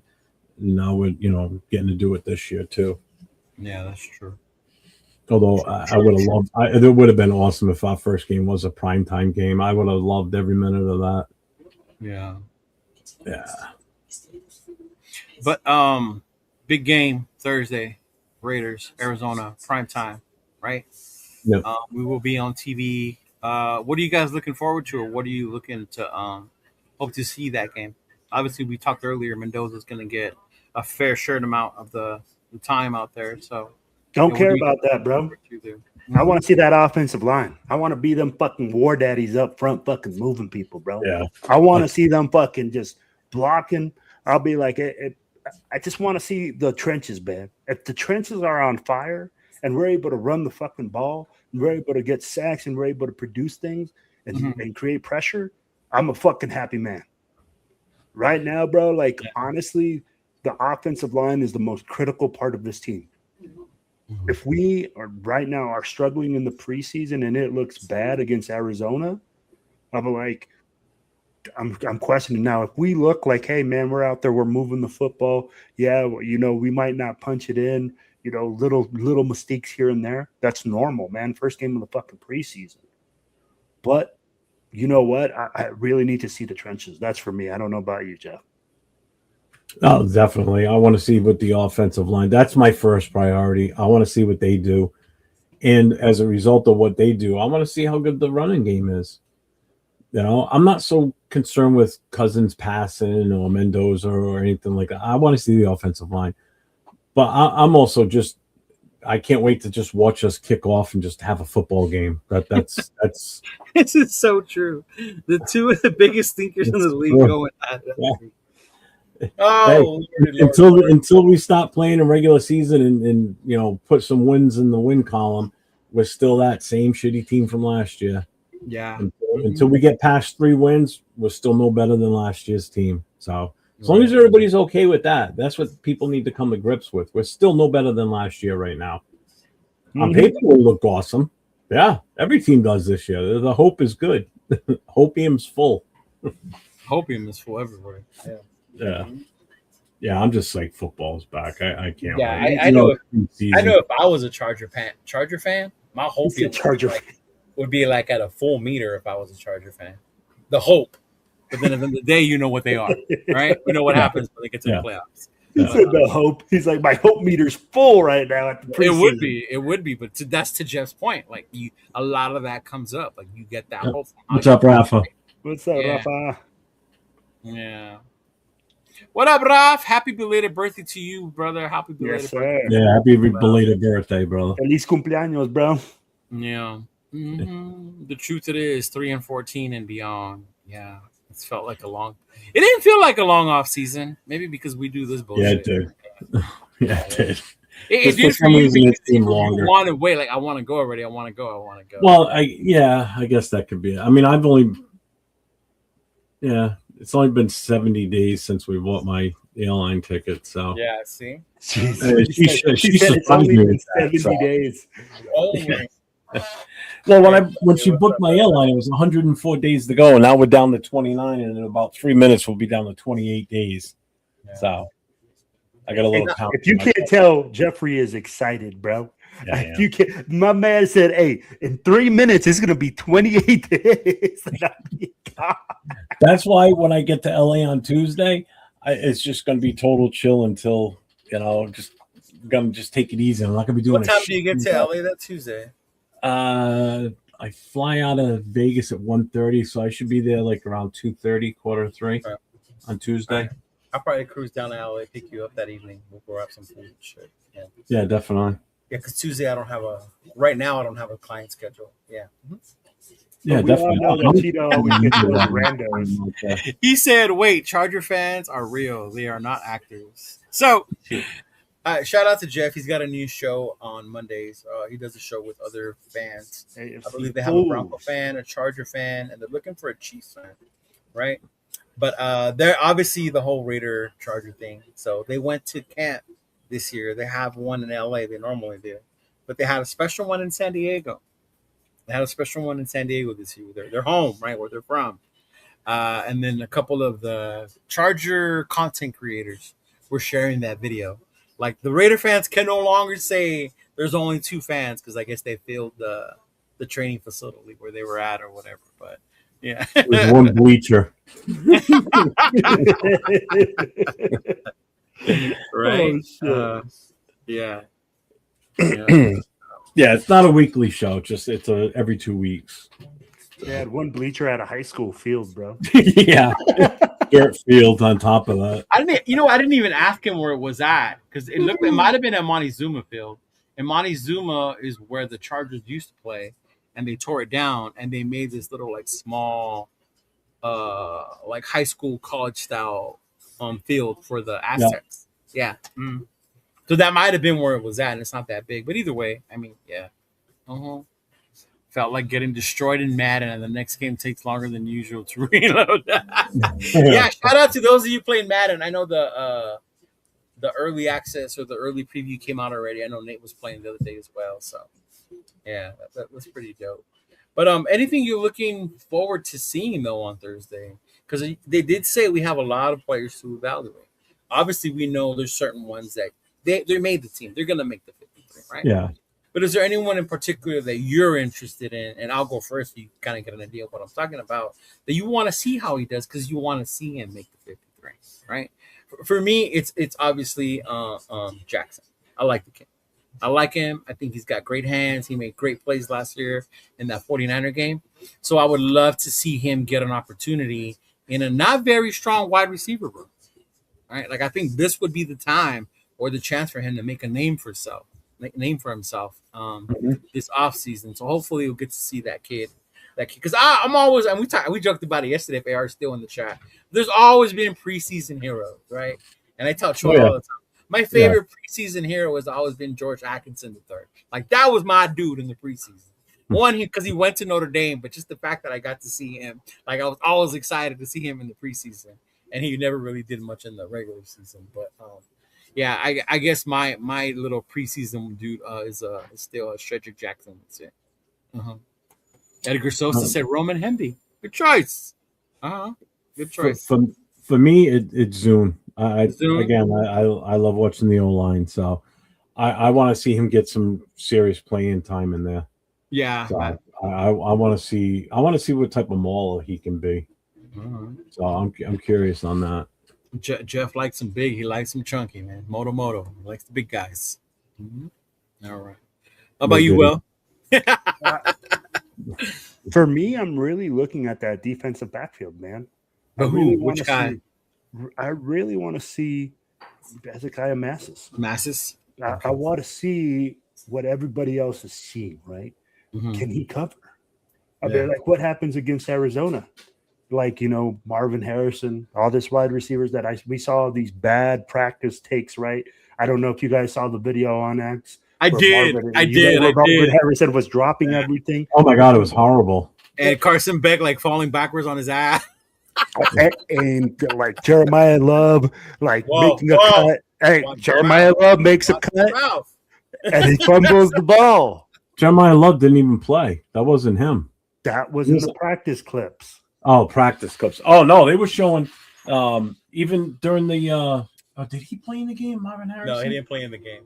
I don't know if Marvin Harrison played. I know Love didn't. Yeah. No, Love definitely didn't play. No, I don't think Harrison did. Yeah. But then they played well. I mean, that's just it. It's funny. You watch that video of them in training camp, and then you watch the game Thursday night. It's like this can't be the same group of guys I just watched on that film, and now they're out here playing, and they're playing pretty damn good. So. Hey, it's pretty hot out there in AZ, man. Maybe that sun was just getting to him that day. When's the first cut? They don't do that no more. Nope. It's not. Oh, they just keep it right to the end? Yeah, I remember now it goes, which I hate. I don't like that. Yeah, I like the cut. You know why they do that now? And I learned this when I heard Derek Carr show the other day. Because preseason is more for these guys that are trying to make a name for themselves. so they Well, have I've a said longer that. opportunity. They're putting Yeah. plays in film. Yeah. Yeah, It's their audition for the next team it's that's going their to pick them audition. up. Yeah. Yeah. So they extend that, and it makes it more. I guess you get to see these guys longer. Yeah, as opposed to remember before it was like you got to go from 90 to 80 to 70s, and then last week was from like 70 to 53. Like, oh shit. Yeah, that's a big drop from there. That's when Hard Knocks used to be really good because they would show each phase of the cutting. like when they call the guy into the head coach's office. Yeah. We got to let you go. Yeah. Grab your as soon as they tell you to grab your playbook, you're like shit. You're like, it's over. Yeah. Yeah. But you got a couple of people up here. Hamby, Lewis is saying Gerard McCoy. Gerard McCoy is another big one. Big Luck wants McCoy. Yeah. I'd be curious on that one too. Hummers, I've been beating the drum for Meredith. And as a center, he was bad. But at guard, he killed it in 2024. Looked great tonight. I actually caught a signed t-shirt. Oh, you caught one of the signed t-shirts. That's dope, bro. That's awesome. Nice. Yeah, they shoot t-shirt, autographed t-shirts into the crowd. Yeah. Noah got one last year. Yeah. Jeff Zune looked okay most of tonight, but got beat once that I saw. Mm-hmm. Yeah. Yeah. From what I heard about Zune, one is the speed and the strength of NFL players. Yep. So when he gets his strength up and his technique better, then he'll be okay. Yeah. Yeah. That could take a year or two. Yeah. And I mean, like, honestly, with the third round pick, like late third round pick, you're looking at that. You're looking at a guy that's developmental. Hell no, bro. Third round, you better be a starter. Your expectations are off, Wilfredo. Third round, you better fucking start producing. God damn it! I don't want to draft someone in the third round to develop him. Why'd you draft Mendoza in the first? And 6 rounds are for. You drafted Mendoza in the first for that? Hey, bro, I was team trade back. And so once we drafted him, I had to accept it, and I have. Right? I have accepted Fernando Mendoza as my savior. That's got no choice. Nothing we can do about it. You can't even sign a petition to push him back. Right. See, MC nailed it on the head. I cannot wait to What's up, MC? Preseason champions, bro, because the Raiders are very well known for being the preseason champions. Right? That's what I kept busting the Chargers fan balls about last night. It's like we all know that August, you guys are the Super Bowl champs. I mean, that's the way you guys look at it. We're going to win it all this year. That's what he was saying last night in the show. We're going to win it all. You're crazy. And not to defend them on a Raider show, but they kind of prove it on the field during the season because they end up with winning records. They're in that's fine. Yeah. But win in the playoffs, that's what matters. Right, and I get that, but you can't be mad at a fan. At that point, his delusion is not as bad as ours. Oh, I have no delusion. We have no delusion here, Cheeto. Ever? Fuck out of here. Man, don't let me pull back the tape. Last year, yes. Last year, like I keep saying, I bit the apple last year. I ain't doing that this year. Yeah, that's what I'm saying. So, like, as whatever year your delusion was, if you don't have it no more, but we've had it as a Raider fan. Our delusion is always been for God knows how many years through the years. So, yeah. Yeah, and I think that's why I have to stay away from the chat on your show because I could see how Raider fans would talk shit, and I'll be like, we would be lucky to have had a quarterback like Sherbert during that time. Yeah. Right? We would have been ecstatic as much as we talk about him, right? But if he was on our team, we would have been like, yeah, fuck, we got hope. Like, I would take him over Minshew, over fucking all those. Oh, hell yeah. You kidding me? We've had. Yeah. If we would have, all right. So let's put it this way: when we're getting rid of Derek Carr, if the plan was to bring Herbert in, okay, sold, bro. But your plan is to bring in Garoppolo. No, Garoppolo. Bring Carr back. And I think I wanted Rodgers at that time. I wanted Rodgers during that time, bro. Aaron Rodgers should have retired when he walked away from Green Bay. He should have just called it quits then. 100%. And when he snapped his Achilles in New York with the Jets, that should have been a sign. That was a sign. That should have been his sign from above that, hey, I should just stop right now. Yeah. Go out on a high note. You went out on an injury. Just call it a day. Yeah.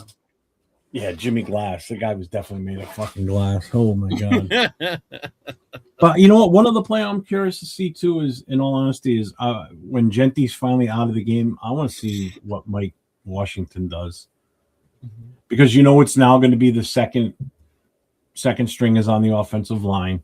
I want to see what he does making holes or plays for himself too. I want to see his craftiness and what he can actually do. Isn't his strength he hits the hole faster and he can break it? It's not that he creates plays, but he hits that hole fast, right? Yeah. He's built different. That's the thing. Genty's a little bowling ball. He's taller. Shout out to the little homie. Shout out to the little homie, Genty. Representing for the little homies out there, man. Shoot.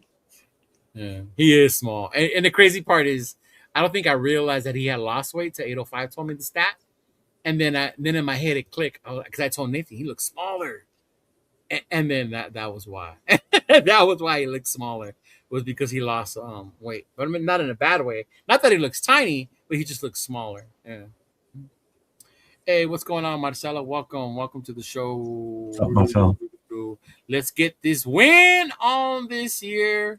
Let's do Raiders.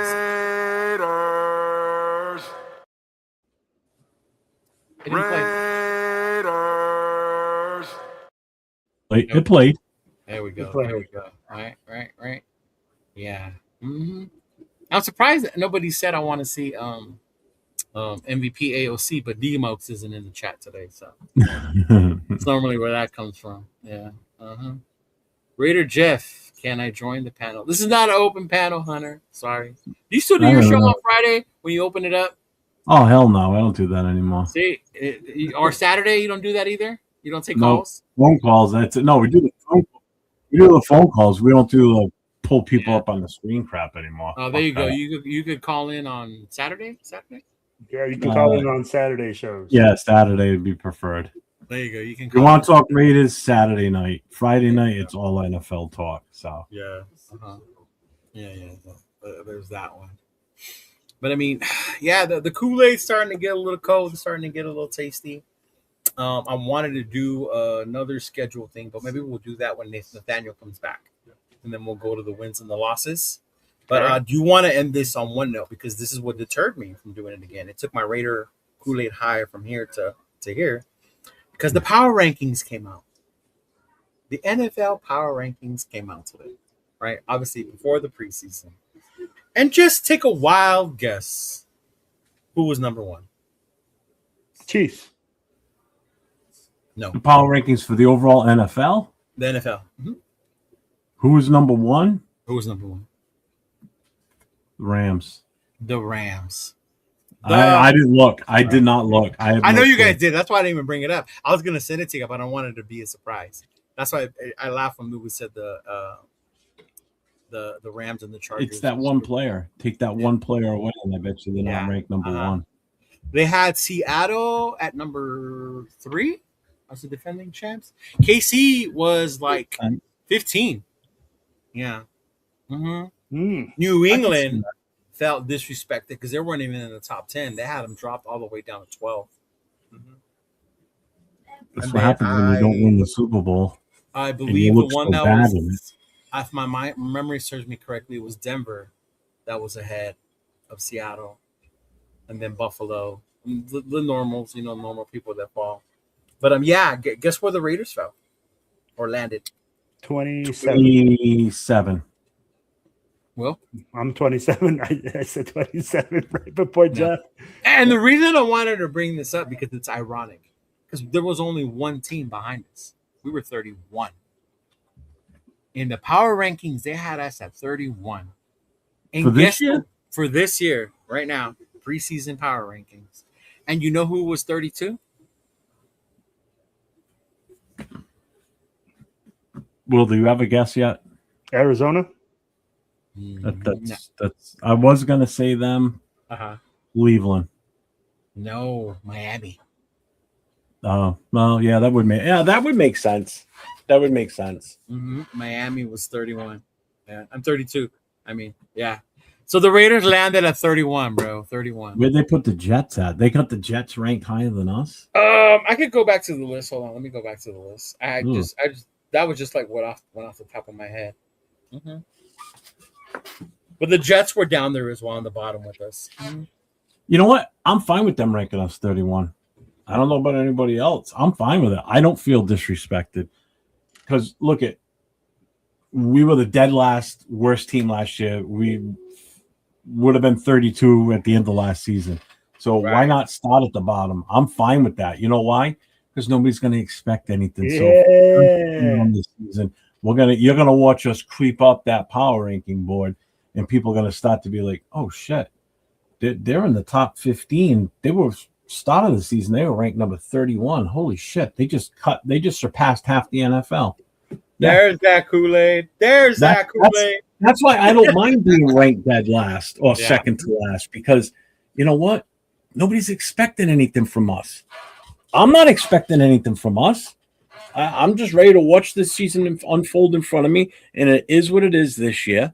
And if we play great, that's beautiful. That's icing on the cake. If we play shitty, then okay, it's the 1 year learning curve. We rebuilt everything. Like I just said, we've got 10 different starters on the offense and defense combined between the two.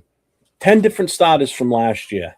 So that's almost half your roster on the starting offense and defense is completely different from last year. So I love being number 32. I'm absolutely all 31. There we go. I got it. I found it. Yeah, man. The Browns. Big look. How is Miami 32 when they drafted Rodriguez? All right. Let's see. So we want to go from 1 to 32 or 32 up? Go from 32 back, yeah. Okay. All right. 32 is the Miami Dolphins. 31, the Las Vegas Raiders. All right. 30 is the New York Jets. 29, the Washington Commanders. Wow. That's shocking to me. Yeah. Especially because how many fans you hear say we can do what the Commanders did that year they went to the conference championship. Now they're 29. Cleveland, 28. New York Football Giants, 27. Really? The New York Football Giants, yeah. Arizona Cardinals, 26. Atlanta, 25. Tennessee, 24. Carolina, 23. Tampa, 22. The fucking NFC South winners were 22 and 23, bro. That's crazy. Followed by New Orleans at 21. We play them. Pittsburgh, 20. I thought they would have been lower. I don't see them being successful without Tomlin. Or that might just be the love I have for Coach Tomlin. Yeah. But you got old man Rodgers back again. Yeah, exactly. Yeah. The Colts, 19. That I don't agree with. Yeah, Daniel Jones should be coming back. A healthy Jonathan Taylor, Michael Pittman. Yeah. And a happy Jonathan Taylor because they just extended him. So they gave him a hell of a pay. Number 18. And they just announced their starting quarterback, and it's Kyler Murray, Minnesota Vikings. Yeah, I saw that today. Yeah. Shout out to the little homies. Kyler Murray. Let's go, baby. Chargers, 17. Really? Yes. Okay. Yes. Niners, 16. So 49ers, if you're in the house. You guys have a bajillion injuries, but they still have you ranked in the middle back. Because for some reason, they still win. Yeah, you ain't lying. Some reason they still fucking win somehow, or one way or another. The Chiefs are 15. Lions are 14. Green Bay, 13. New England, 12. Dallas Cowboys, 11. Damn. We them boys. It's their year this year. Remember that. Dallas Cowboys. And they just paid their big defensive tackle, right? Yep. They just paid Big Q. Quentin Williams. Yep. Yeah. They just paid him. They paid him the money they were not going to give Micah. Number 10, top 10. Are you ready? The top 10 teams. Sure. Number 10, Chicago Bears. Number 9, and we play them in the preseason, Houston Texans. Legit. Number 8, Cincinnati Bengals, Joe Burrow. I'm surprised at that one. Joe Burrow and Jamar. It has it like highlighted, Joe Burrow and Jamar Chase. Joe Burrow and Jamar Chase. I would Jack. have put them behind Lower? Houston. Yeah. Yeah, Jacksonville, number 7. they had a Wow. good year last year. They were a They got- quiet one. Yeah. Yeah, Uh-huh. that could be a dangerous team. Mm-hmm. Number 6, Max Crosby's former team, the Baltimore Ravens. Yes. Will Max Crosby regret coming back to Las Vegas? How many Yes. sacks are you going to get against Baltimore this year when they play them? He's gonna go Yeah. off, bro. He's gonna go off. What the hell, man? To even ask that question, come on. Yes, Bears over Panthers, Texans over Patriots. Yes, yes. There was that Diana Rossini effect. Yeah, where were we? Number 5, Buffalo. Which Okay. I know you were praising their stadium. They made a lot of fuck ups in that stadium. I don't know if you Yeah, after the fact, I heard people talking about it. Yeah. Did you see the views from some of the seats? Yes, bro. It's like this. You can whoa. I'm gonna sit like this to look out the. There's even one where you can't see like this side of the field. You can only see like half the end zone. Hell no. Like, oh my god. I mean, and in then today's day and age, you pay $2 billion for a stadium, and you got obstructed views. Get the Right. hell out of here. and if you're gonna do that, give me a big screen to look up to. He Right? said, Give "Give me me a big no, their screen's fucking small. It's tiny. I can't get over it. Yeah. Oh, Oh, and the people Lord. that pay the most money for their tickets, obviously, other than the club seats, people that pay for the lower level seats, if it rains or snows, you're soaked. You are not going to stay dry. So they should have put a dome over that. I Even thought they if were it's gonna not close small. it. I thought they were I gonna thought close that it. worked. I knew they were never going to put a dome. They already said when they were going to build a new stadium, they were never putting a dome because they want that cold weather element. Oh, they want that home field advantage because it would be Yeah. home field. Yeah, it's But the still- roof does have heating elements in it, so it will melt the snow off. so it wouldn't be as bad. Yeah, and inside the stadium too, they got a better removal process for the snow too. Oh, okay. But yeah, Buffalo. Number I want 4. to go to the stadium though. I still wouldn't mind. Closet Yeah. Buffalo fan. The Buffalo Bills. Yeah, the Buffalo Bills. Yeah. On number 4, Philadelphia. The Philadelphia Eagles. Yeah, Tanner, the new Buffalo one. Mm-hmm. Number 3, Seattle. Number 2, Denver. Really? What?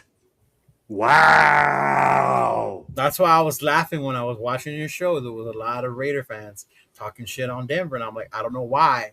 We're flexing our muscles because this team was Bo Nix not getting hurt from being in the Super Bowl, and that Super Bowl being a lot more entertaining than what it was. Oh yeah. Well, last night on the show we did what we had a 7 cold receipts, and because we haven't had a prior show, so we made our receipts last night, so we had to give predictions going forward.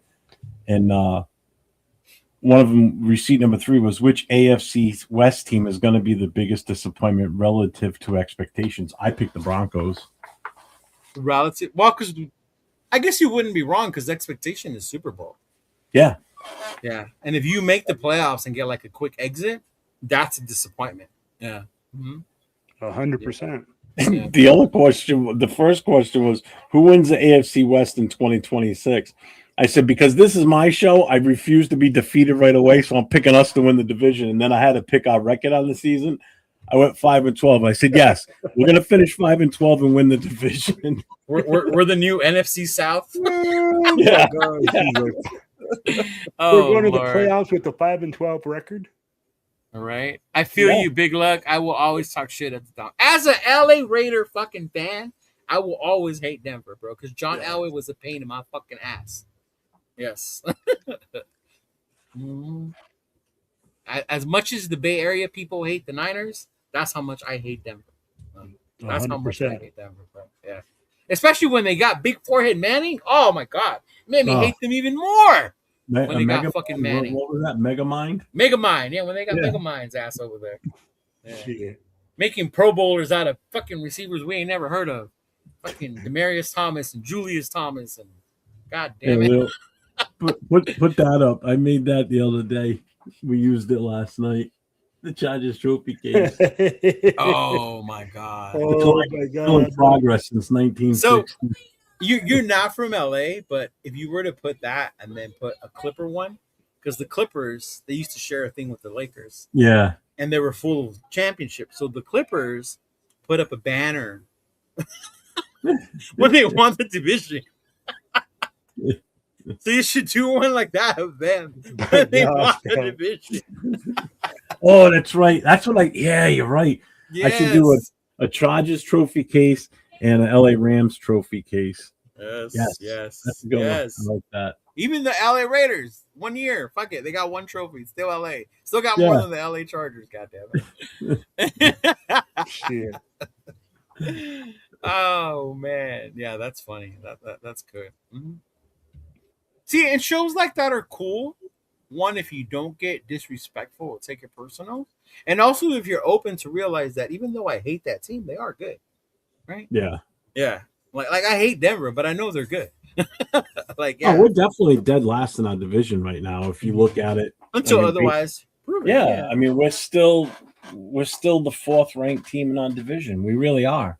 You know, you're talking. We've got a new head coach. They've got 3 established head coaches. They got 3 established quarterbacks. You know, Denver's got a hell of a defense. I mean, there's so many things going in their favor already.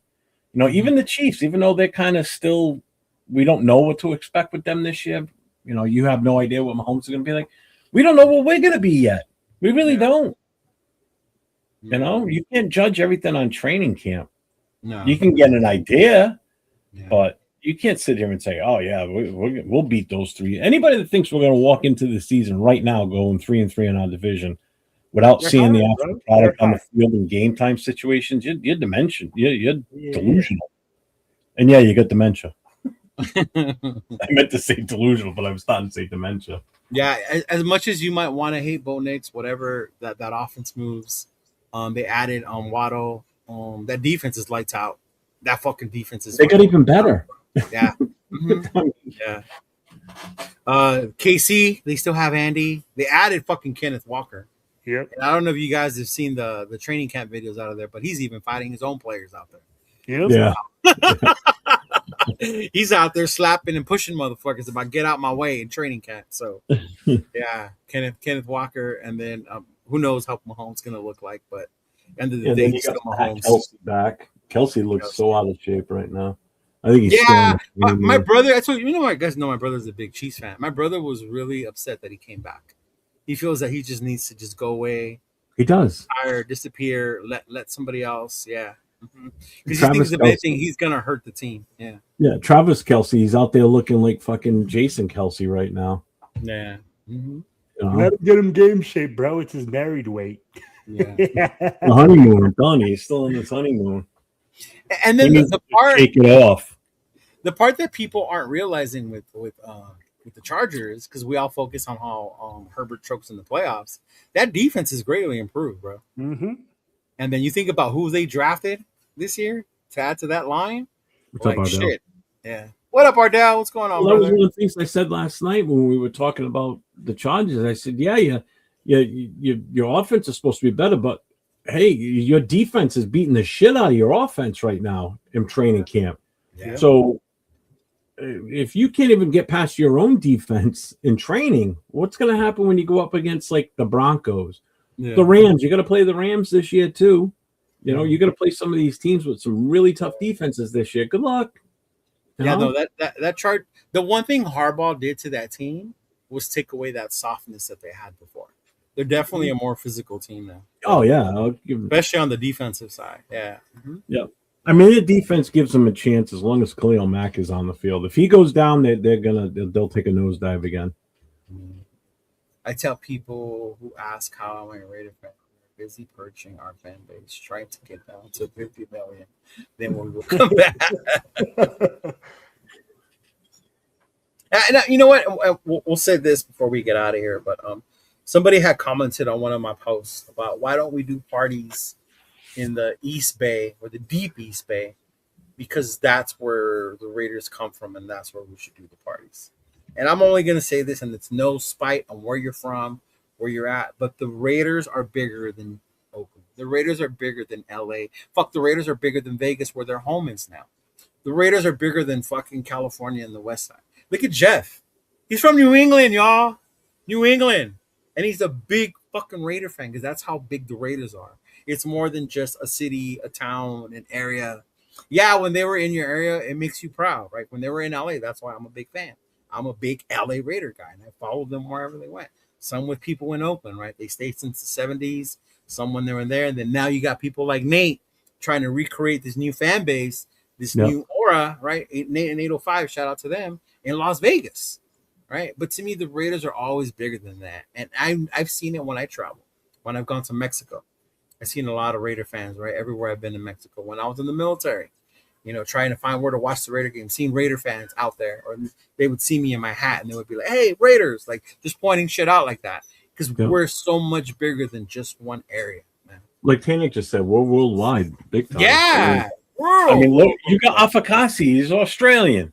Yes. And he follows this team. Mm-hmm. You know, I mean, we're overseas everywhere. We're in Europe. We're in South America. We're in Asia.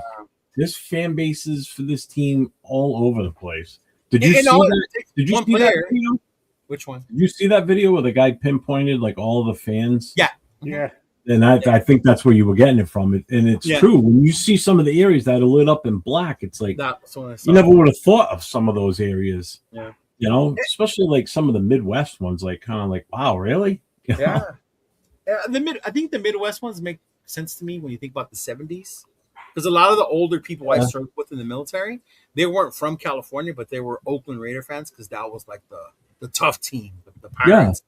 That's how I got to be. Yeah, and that's how they were. Always in the playoffs because that's when we got to see them on the East Coast. Yeah, I remember my old Master Chief with the cigar in his mouth. Old cranky fucker. Like Oakland used to be automatic in Monday. I don't know what the fuck's wrong with them now. Yeah, it was.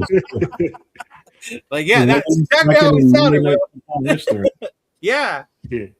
Oakland was automatic back then. We got the best logo in the NFL. Yes, sir. Yeah, we do. Yeah, we do. Yeah, we do. But yeah, man, don't tell people how to fan your own way. Do what you want to do.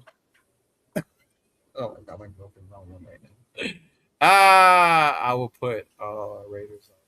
Yeah, see, I'm telling you, bro, it's different. It was different. I'm sure Wilfredo will share the same experience when he was in the military. Yeah. About meeting other Raider fans from all over. But it's all over the world, bro. You're right. Yep. Yeah. But I mean, you guys got anything else? Anything else we want to share? You got coming up? I know we got the game on Thursday. Hopefully, we'll get some cool footage from Nathaniel for next Tuesday. We'll obviously come on. You go to the game Thursday night too? Yes, sir. All right, so there will be no Raiders coast to coast Thursday night then. Oh, Jeff, clam chowder. Oh, you want some clam chowder? She said, "Tell him to say clam chowder." Clam chowder. You want a bowl or you want a cup? Oh my god! Oh, you can get a quart. She's probably gonna tell me to take you to the Fisherman Market. I'm gonna take you to the famous one in LA. We're gonna order food, and she's gonna show you the clam chowder and wait for you to say it. Oh my god! Yeah. The only thing I got coming up right now is tomorrow night. I'm going to be guest hosting again on the cage match. I'm going to be filling in for Asylum probably for a few more weeks yet. You know, she's in the chat now. I can see her. Yeah. I'll be filling in for Asylum for a few more weeks until I go to LA and Vegas. Okay. So, and then I'll be back on Friday night. And the good thing about this Friday night is I'll have football games to talk about on Friday night during the No Huddle show. So yeah. And then Jason and I will be on Saturday night also with Made Nation Voices. Hey, did I see there's another show called Cover 3 now? Wasn't that the one with Jason and with Chris? Yeah. Cover 3 is who the hell was that? Oh, you're welcome. It's even better when I'm in person, so as Will, he lived the life in New England for a week, listening to everybody on here talk. It's great. It's interesting. Is the cover? Is that the one with Graf? The Cover 3 one? I thought I saw another one like that. Right? Yeah, I think that's yeah. Or is it or Cover 2 or something? I don't know, but I know Raider Nation Jason, Christopher Raiders, and Chewy with a cover 3. They were doing a cover 3. Yeah. So, and they've been doing that for a lot longer than, because this one just started, I think. Yeah, I saw that. Yeah, Chris and Jason have been doing this cover for 4, over a year. Okay. Oh, the cover 4. Oh, what's And the now cover? it's cover 4. Yeah. Yeah, I don't know. That's the new show, I guess. But yeah, to Jeff's point, we'll have football to talk about. Y'all tune in Monday. Monday's my new day off now. Apparently, I wasn't supposed to work this past Monday, and I did anyway. So I'll be off Monday. So you'll see me with Rundown Monday at 12 for the State of the Nation. Yeah. Mm-hmm. Now, you guys were on last night with the Pro podcast. Huh? Yeah, because they switched my schedule. I have clients now Wednesday and Thursday. Wednesday, Thursday, Saturday. Oh. Yeah, so now I had to switch back to Monday because I do this with you on Tuesday. Yeah. Mm-hmm. There you go. Cover 4 is wasted in them. That's what. That's what I thought. All right. Okay.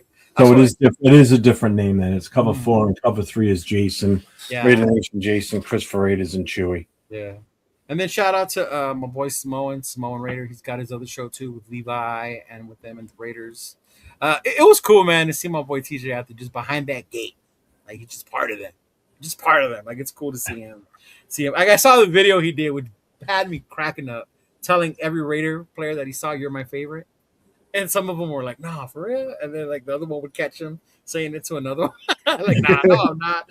Like when he told Dylan Lobby was like, "Nah, like for real." Like Dylan Lobby, like really, I'm really your favorite player. I need to figure out how AI got on the field last year game day. I need that experience. I think it might have been with Samoan. Mm-hmm. It was Samoa. It was with Samoan.